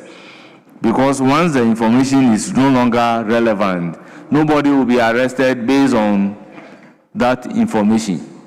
And it will not even be disclosed to the general public that this is the information that we have. So why are we interested in the information being destroyed? Speaker, I think that the minister's explanation is largely reasonable against the backdrop that he's giving us a practical example. But in cases that some of these pieces of evidence or things we chance upon some of them, we also are careful that they are not used for other purposes. Because there have also been instances that you can also even pick a gun during a crime scene. And then the next moment you would notice that that is even connected to somebody who was actually not a part of the process. But I think that will yield to the minister's explanation, and I think that's more practical. So, yes. Yes. Speaker, within the terms of Section 51 of the Evidence Act, it's only relevant evidence that we take to court anyway. So the proposal that we should information obtained that is not relevant should be destroyed is totally, because then it will not be. So the member has abandoned the amendment. Oh, okay. Okay. We now move to clause 32. Chairperson, you may move. No, Speaker, 31 variously. I did put a question on 31. No, you did not. Okay. Because we're looking at the. So, all those in favor of clause 31 standing part of the bill say aye. Those against say no. The ayes have it. Clause 31 is ordered to stand part of the bill. This actual proposed amendment is after clause 31. That's why I felt to put a question already on 31. But nevertheless, clause 32. Expenses of counsel and security and intelligence agencies. Chairperson. Amendment proposed for clause 32. Delete and insert the following. Expenses. 32. Parliament shall approve monies required for the expenses of the council, Office of the National Security Coordinator, and intelligence agencies. I so move. Our members, the section here is the Office of the National Security Coordinator. In the absence of any further amendment, I'll put a question. As many as are in favor of the proposed amendment by the chairperson of the committee, say aye. Those against say no. The ayes have it. The proposed amendment to clause 32 is ordered to stand part of the bill. Now to clause 32. As many as are in favor, say aye. Those against say no. The ayes have it. Clause 32 is ordered to stand part of the bill. Clause 33. Accounts and audit. Chairperson of the committee. We have no proposed amendments. It is for the consideration of the House. Honorable members, issues of accounts is standard. I'll put a question. As many as are in favor of clause 33 standing part of the bill, say aye. Those against say no. Clause 33 is ordered to stand part of the bill. Clause 34. Annual reports and other reports. Chairperson of the committee. No, this is in favor, in the name of Osahin Alexander Kwamina Fanyu-Markins. Speaker, I rise to make this amendment on behalf of the leader of the minority side. Mr. Speaker, I propose that the minister, under clause 34, we add the following new subclause. That the minister shall provide a detailed classified briefing on the budget and expenditure of the security and intelligence agencies to the parliamentary committee responsible for defense and interior. Mr. Speaker, this is in tandem with international best practice.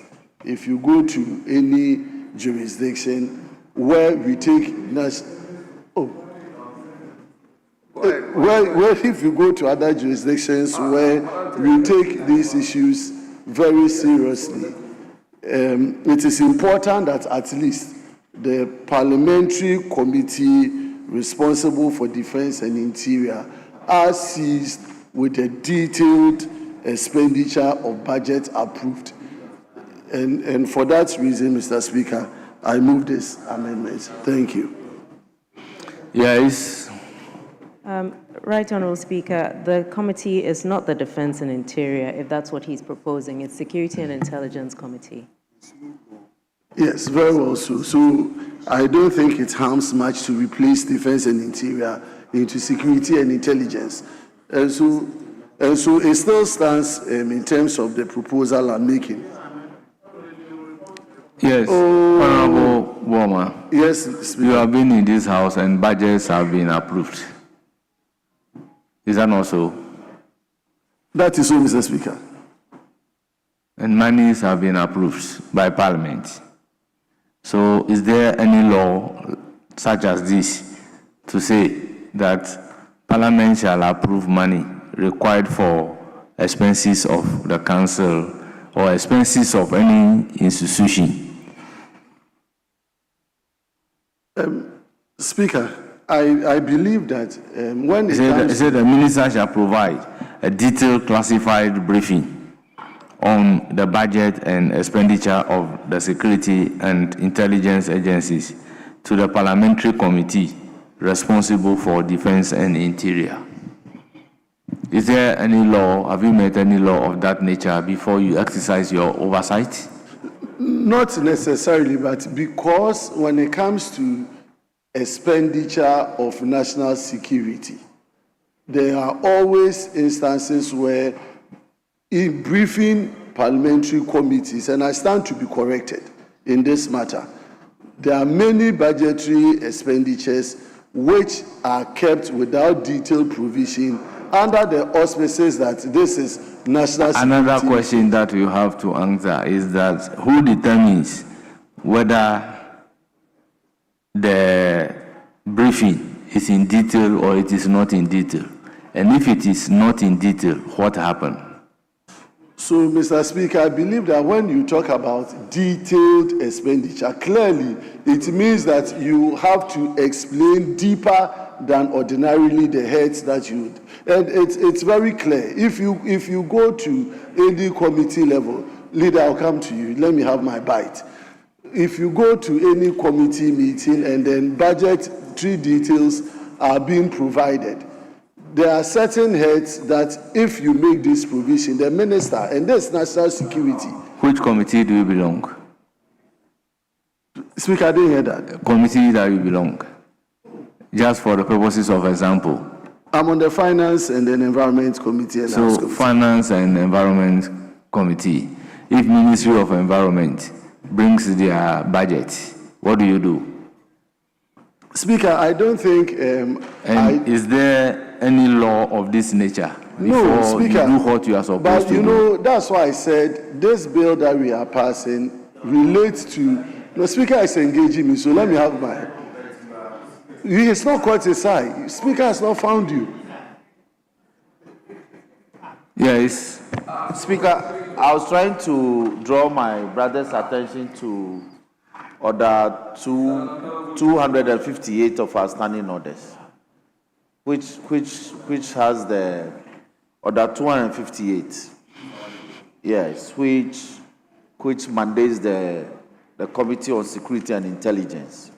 And particularly, if you read 258, Rule 3, it says the committee shall examine the budget estimates of the National Security Ministry and agencies under the ministry. You understand? So, no, it's not different. Yeah, so this is very specific. So the guide we are providing for you is that it's not necessary for us to enact a law because our rules provide for the committee to exercise that oversight. The other matter the Speaker is bringing to your attention is that you are introducing a subjective. You are saying that it should be detailed. So don't let us legislate that way. Let's allow the committee, once the committee says, has the mandate, when the time comes, they'll exercise that mandate and exercise the oversight. So let's make progress.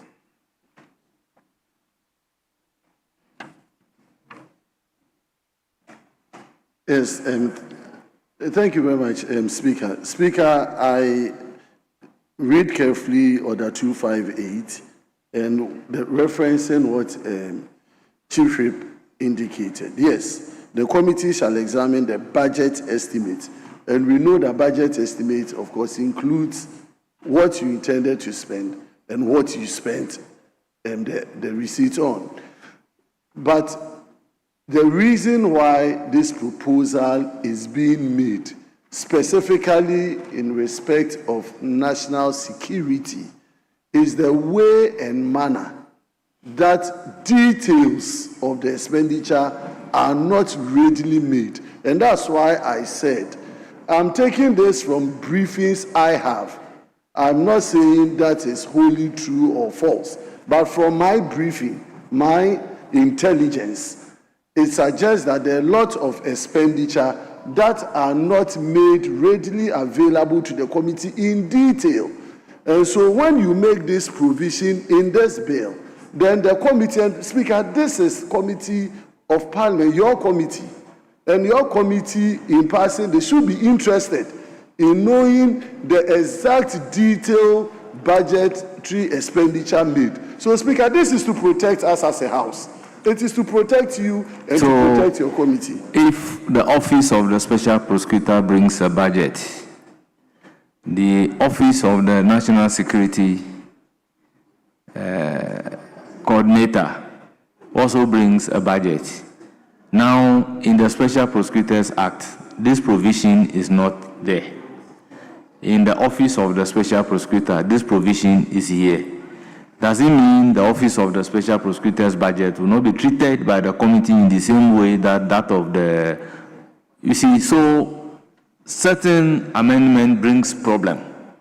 Because if a judge is looking at the two laws, this one is saying that the expenses should be in detail, and the other one, it is silence. If you are a judge, what interpretation will you put on it?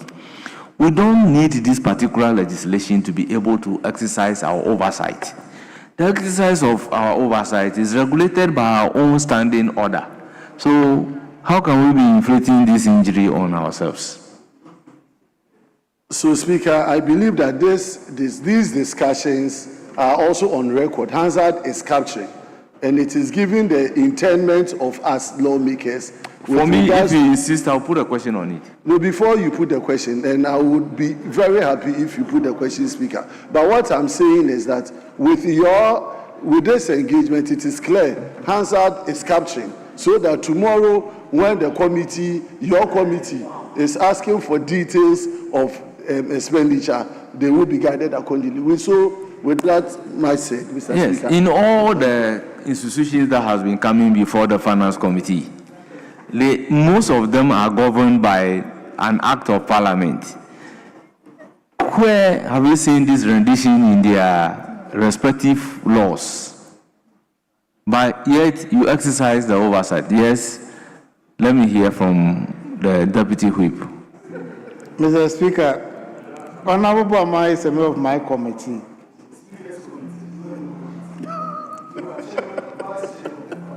Yes. Please, you have the floor.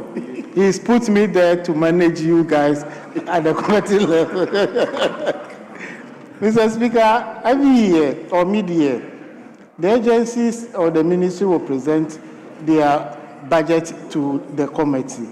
They will give us detailed expenditure and revenue narration to the committee members. And we go further to request for additional information. So, why do you want to register on detailed information? Just last 3 days, we met as a committee. We requested for additional information, and same was provided to the committee. So I don't know the reasons why we want to drag this matter. Okay, we want Hazard to capture your proposed amendment, which you are going to abandon. So, Mr. Speaker, put the question and let's test let's test it. So let's abandon. Abandon your.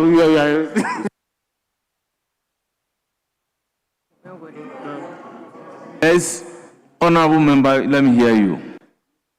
Thank you, Mr. Speaker. This is a house of records. I heard my colleague Buama saying he doesn't even know what he's saying, whether it is true or not, but he got briefing. This committee is on oath. So for members to divulge information to you will be something serious. So I don't want that to be captured in the Hansard because we are on oath. So where did you get your briefing? I never said from the committee members. And there are so many persons who come to your committee and you cannot. The fact that you are on oath, doesn't mean that I can't get information from your committee.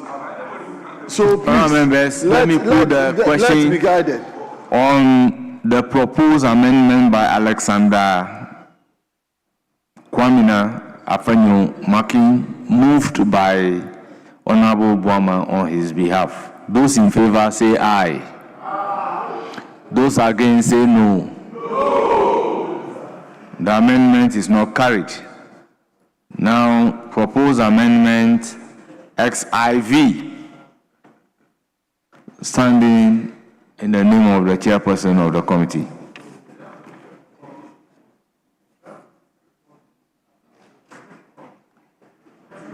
No, I have to put a question on the entire clause 34. As many as are in favor say aye. Those against say no. The ayes have it. Clause 34 is ordered to stand part of the bill. Clause 35. Retirement benefits. Chairperson of the committee. No proposed amendments. It is for the consideration of the House. I'll put a question. As many as are in favor say aye. Those against say no. Honour members, clause 35 is ordered to stand part of the bill. Clause 36. Now, Speaker, before clause 36, there is Speaker, respectfully, there's been an engagement with my colleague, Chief Whip, and we think that it's necessary we put some brakes on this bill. And Chief Whip, you are not taking care of my people. You are not engaging. Engage. Yes, Speaker, and I think they should be engaging you further. But at this point, we should defer the discussions on this one, and then maybe something else. Thank you, Speaker. I believe that you have done so much for today. Two major bills consideration. So we want to draw the curtains on clause 35 on this particular bill. But Speaker, I want to pray you that because we've had the Deputy Minister responsible for Agric, he's been with us nearly the entire proceedings. We want to pray you to take the questions. We take the questions, then we can. This brings us to the end of the consideration stage. Thank you very much, Mr. Speaker. Of the Security and Intelligence Agencies Bill 2025.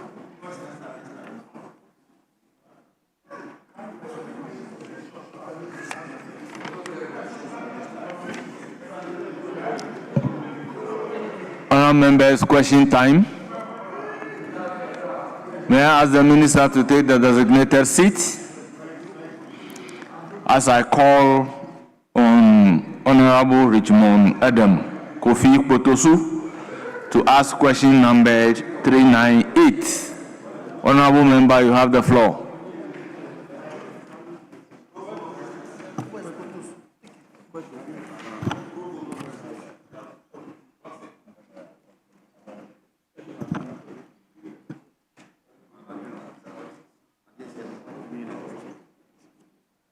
Yes. Speaker, I have the authority of the member concerned to seek your permission to ask the question on his behalf. Please do. I thank you, Speaker. I rise to ask the Minister for Food and Agriculture the plans of the ministry to protect food as a buffer to support Ghanaians in times of any pandemic that will prevent the importation of food items. Thank you. Yes, Honorable Minister.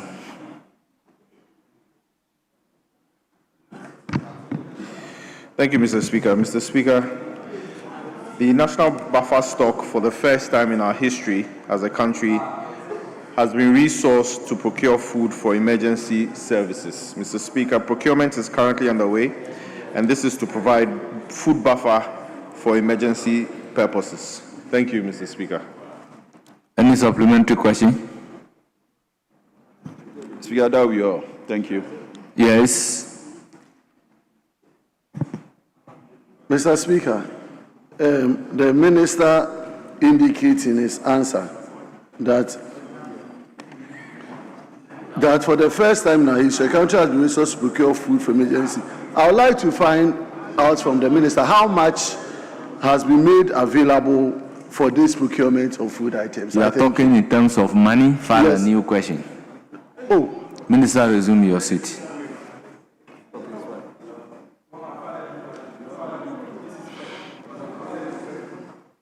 When you are asking of how much, if the minister misquotes the figure, you will put him into trouble. So if it is about specific figure, ask a specific question and he will bring an accurate answer. We will be the very person saying that the minister has come to lie in Parliament. We don't expect that as ministers, they keep everything in their mind. So if you are asking of a specific figure, ask so that he can bring the exact figure.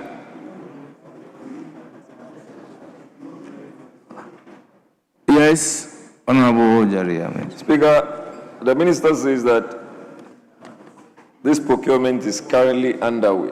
What does he actually mean by that? What do you mean by the procurement is underway? Minister, what do you mean by procurement currently underway?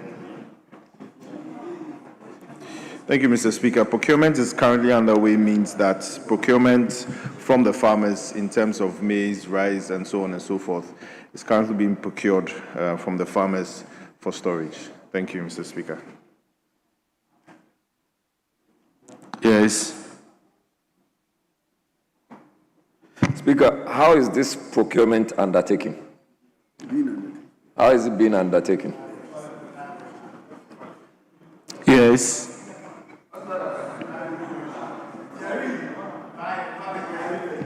Thank you, Mr. Speaker. Mr. Speaker, it's being undertaken by the National Buffer Stock Company through certain selected companies. Thank you, Mr. Speaker.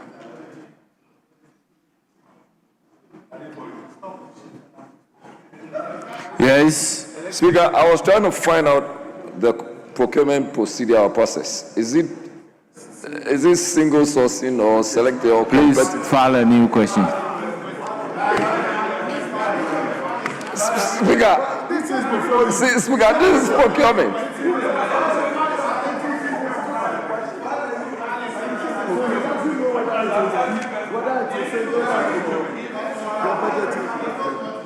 Speaker, yes. Speaker, I'm just at a loss. It's not to challenge your authority. But Speaker, you talk about procurement is underway. And then you say that it's buffer stock that is there. And I'm only asking for further details, whether or not it's single source. Honourable members, I keep on saying that question time and supplementary questions should not be taken to be a cross-examination. You are eliciting a fact from the minister, and supplementary question is designed that way so that it relates to the original question, in the sense that the minister should not be taken by surprise.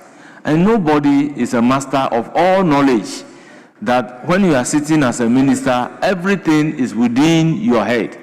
So when a specific question is asked, then the minister provide a specific answer. So the question has nothing to do with methods of procurement, but yet your supplementary question is on method of procurement. Meanwhile, if a question is asked the minister the method of procurement in doing ABCD, he will refer to the record and bring you a factual answer.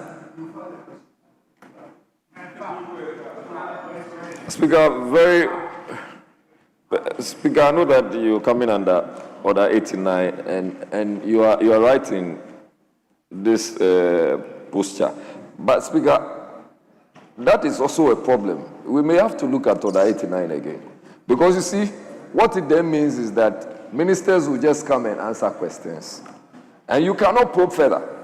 And if you have to probe further, you are now going to reprogram the minister to come and stand here to answer a question that, Speaker, because when you are talking about procurement, which is generally the case, and you are saying that you should know whether it is single sourcing or competitive tendering, it should be basic. You see, or restricted. I indicated here that members of parliament are regulated as to which question, how they ask the question.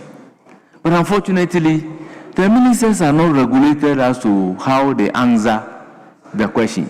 So I cannot be applying the rules to the answers of the minister, but I can apply the rules to the supplementary question. So if we feel as a house that we have a problem with that, then what we will have to do first of all is to cause our rules to be amended. Until then, we have to apply the rules as it is. Yes, so we move to question number 427. Standing in the name of Committee Jolly Gakwe, you have the floor. Thank you, Mr. Speaker. Mr. Speaker, I rise to ask the Minister for Food and Agriculture how many metric tons of fertilizers were purchased from 2017 to 2024 and the total cost and how it was distributed. Yes, Honorable Minister.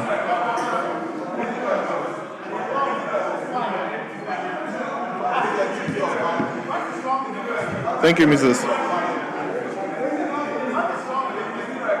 Speaker. Mr. Speaker, between 2017 and 2022, the government implemented a flagship program known as the Planting for Food and Jobs campaign. The primary objectives of the program was to ensure national food security, create employment opportunities, and provide raw materials for local industries, increase agric exports. The PFJ initiative was anchored on 5 key pillars of interventions, namely provision of improved seeds, provision of fertilizer, provision of extension of services, delivery, marketing, and e-agriculture. The program focused on promoting the cultivation of major staple food crops and vegetables widely grown across the country, including maize, soya beans, sorghum, groundnut, tomatoes, and pepper. Under the initiative, interested farmers received support in form of improved seeds and targeted crops, fertilizers, and extension services provided directly by the ministry. The other pillars, particularly marketing and e-agriculture, were implemented in collaboration with private sector partners. Mr. Speaker, beneficiary farmers accessed fertilizers under the program at subsidized rates ranging between 20% and 50%. Mr. Speaker, the first phase of the program was implemented under a 6-year period from 2017 to 2022.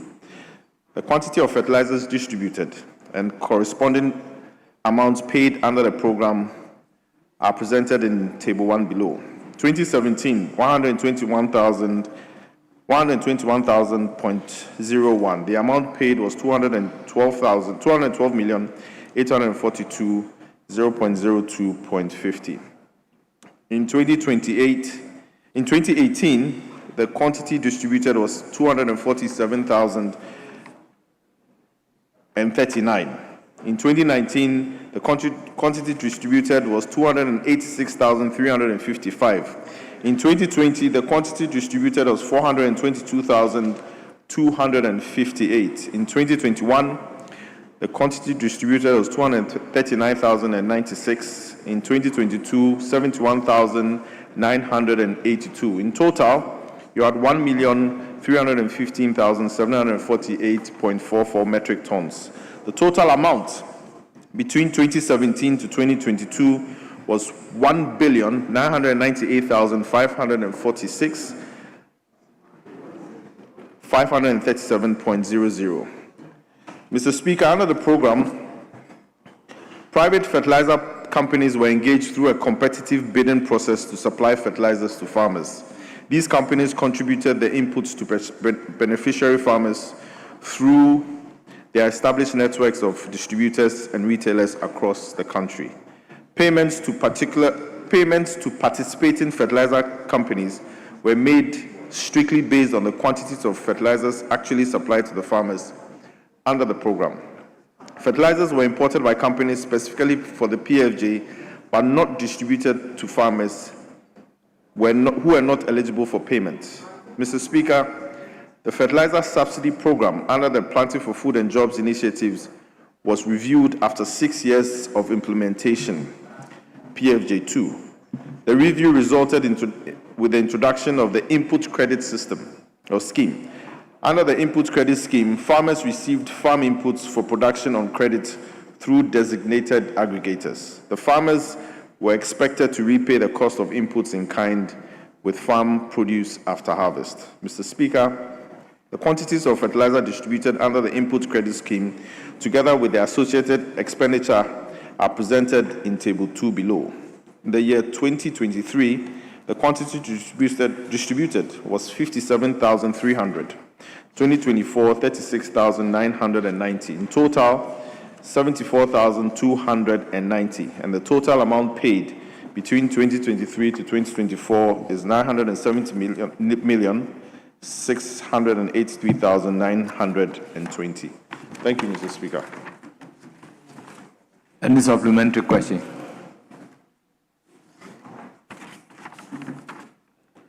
Thank you, Mr. Speaker. I would like to find out from the Minister, looking at the table presented, the table 2022 to 2024, there was a decline in the quantity of fertilizers being purchased. What accounted for that? If you can give. What is your problem? Speaker, you should file a new question. File a new question. File a new question. You are basing your question on his answer. This is it. We have just read Order 89. Honorable member, your question is between certain period. In that period, was a minister at post as minister. So, therefore, if you ask a specific question, he will be able to make reference to the record and come and answer. Now, you are asking about the factors that accounted for a decline. And the factors that accounted for decline, it was not during his tenure of office, so he can only answer that question, making reference to the record. That is why supplementary question must be regulated by Standing Order 89.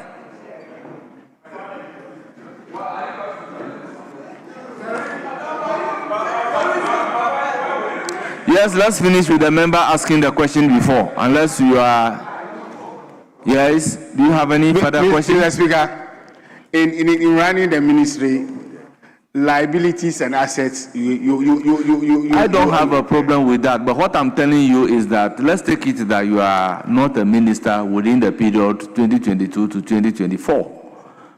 You've just come to that particular office, and a question is being asked regarding that office as to how many fertilizers that has been procured, what is the cost involved, and how it is distributed. Then you pick those information per the record to come and answer the question. But once at the dispatch box, they are asking you what are the factors that accounted for a decline when it was not during the tenure of your office. Are you being fair to the minister, or are they being fair to you as a minister? Supplementary question is not to spring surprises. Mr. Speaker, okay, Mr. Speaker, I'll move on. Yes, if you have a further supplementary question, please ask. I would like to find out from the minister, looking at the distribution, is just the volume that is stated here. What about the regional breakdown of where the fertilizers go? That's what I was eliciting from them. If you are looking for the regional breakdown, your question would have said so. You say how the fertilizers were distributed.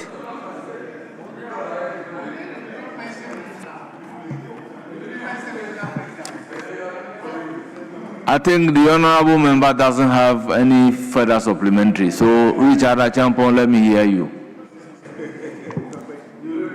Mr. Speaker, thank you very much. I want to find out from the minister, has the ministry taken steps to punish the owners of the donkeys that ferry fertilizers to Burkina Faso? Question overruled. Yes, Honorable Kingsley, you have the floor.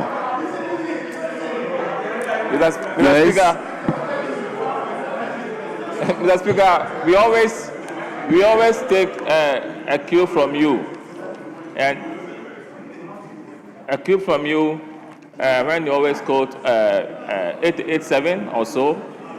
Mr. Speaker, the question and the answer. Mr. Speaker, I can't get it because you see, the question was to ask the Minister for Food and Agriculture how many metric tons of fertilizers were purchased from 2017 to 2024, the total cost and how it was distributed. And you brought a whole lot of issues. Mr. Speaker has been advising us that your answer should be specific. This question didn't warrant all the theses you wrote. This you wrote, Mr. Speaker. Mr. Speaker. Honorable Kingsley Nyako, I believe strongly you are not to tell me what to do. I maintain in this house that the rules guide us as members of parliament as to how we ask questions. But there is no rule that guides or that provides a yardstick by which we can measure the ministers as to how they answer the question. And it doesn't lie in your mouth to complain about the answer given as to whether it is correct, it's not correct, whether it is long or short. No. Mr. Speaker, that is where the temptation lies. Because if you provide such answers, then I'm also compelled to ask questions based on. Please, let's make progress. Let's move to question number 4. Yes. So, my question to the minister is that he should expatiate on how the distribution was done, because you only gave us numbers that were distributed, but you didn't tell us how they were done. Mr. Speaker, the epicenter of the question is how the distribution was done. But here you gave us the distribution numbers. So, Minister, how was the distribution done?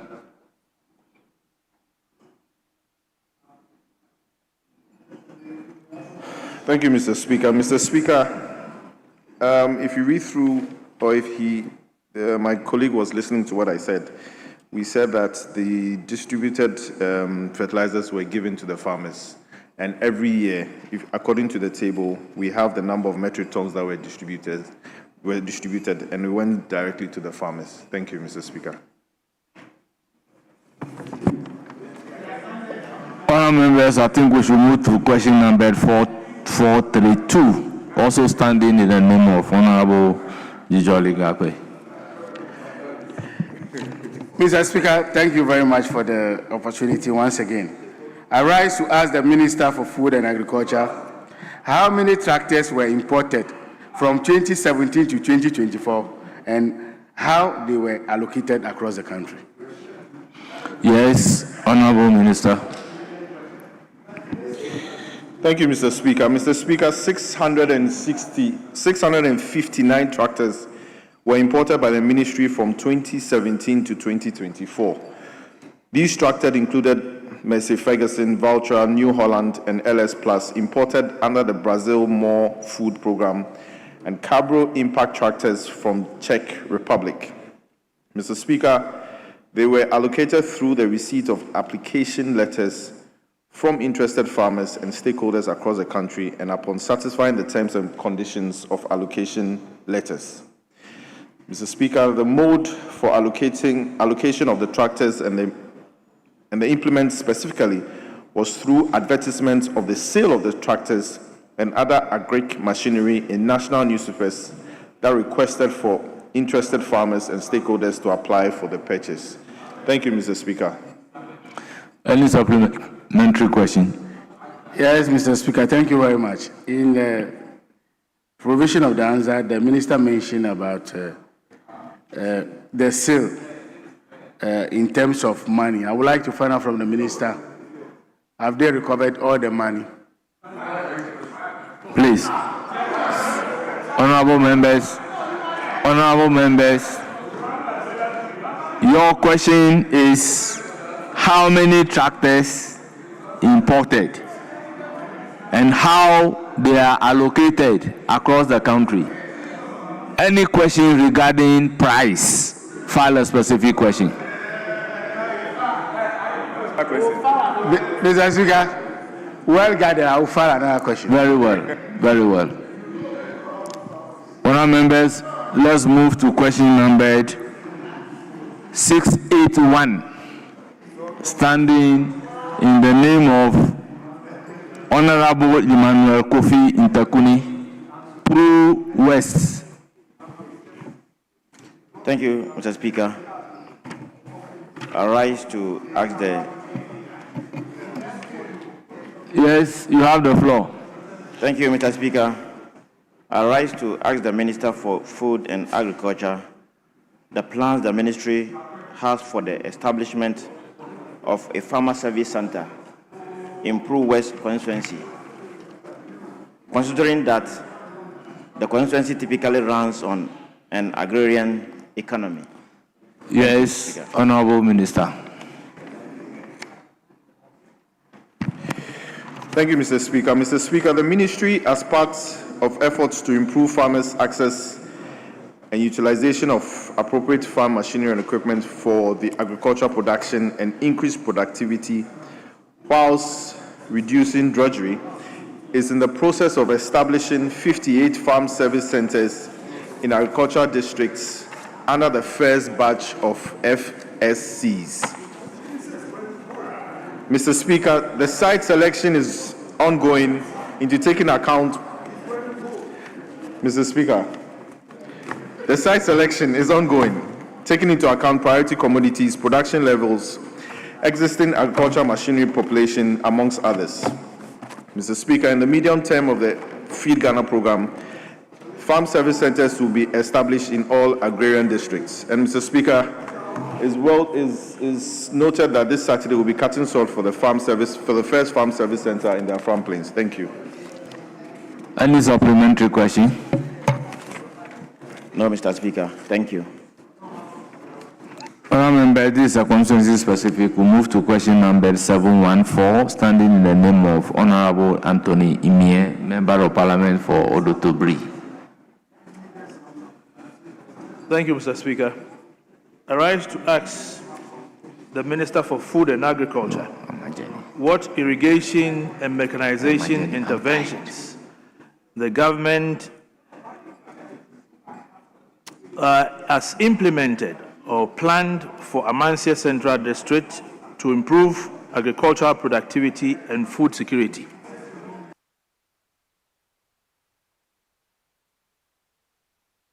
Honourable Minister.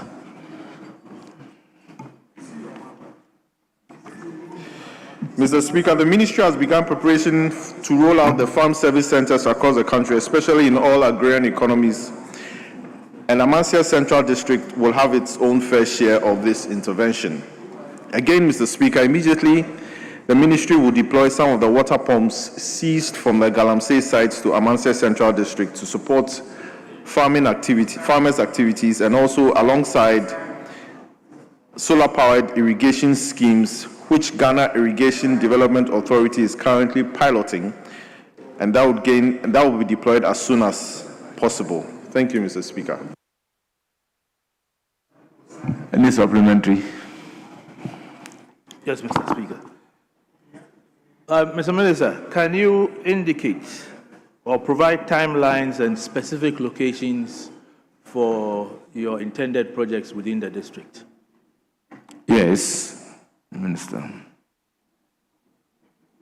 Thank you, Mr. Speaker. Mr. Speaker, I believe within 3 months, we'll get you some of the water pumps. And then also, if you are able to indicate to us some of the water bodies that you have, we'll be able to supply those water pumps to you so that the farmers will be able to start using it. Thank you, Mr. Speaker. Yes, any other supplementary question? Thank you, Mr. Speaker. This will be my last one. Minister, with the greatest of respect, what are the measures that have been put in place to enable smallholder farmers in the district to access the intended solar-powered irrigation scheme that is to be introduced within the... Honorable Minister, you know the implication of your question.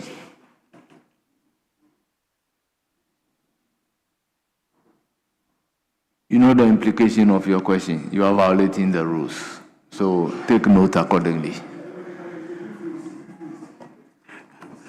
Very well, then I would rephrase it. Yes, because your question is on, as the Minister for Food and Agriculture, what irrigation or mechanization intervention have the government implemented or planned for Amensie Central District to improve agriculture production and food security? So your question is bordered on irrigation and agric mechanization. So let's stick to that in terms of supplementary. I would rephrase it. Minister, with the greatest of respect, what measures are being put in place to ensure that smallholder farmers within my district can easily access and benefit from these irrigation systems and mechanization services? Yes. Thank you, Mr. Speaker. Mr. Speaker, as colleagues, I'll definitely work together with him to implement this, and then also work together with the district agric officers so that we can implement, or we can make your vision. Thank you.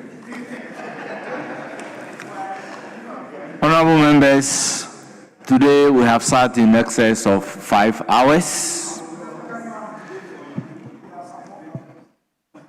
Given the background and fortified by Standing Order 56-2, I would proceed to adjourn the House, and the House is accordingly adjourned.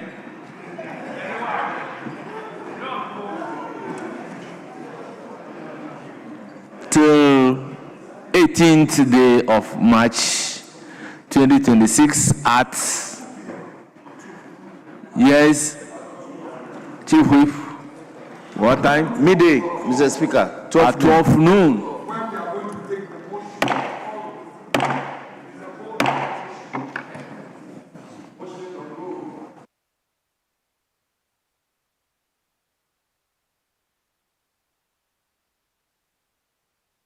In fact, Mr.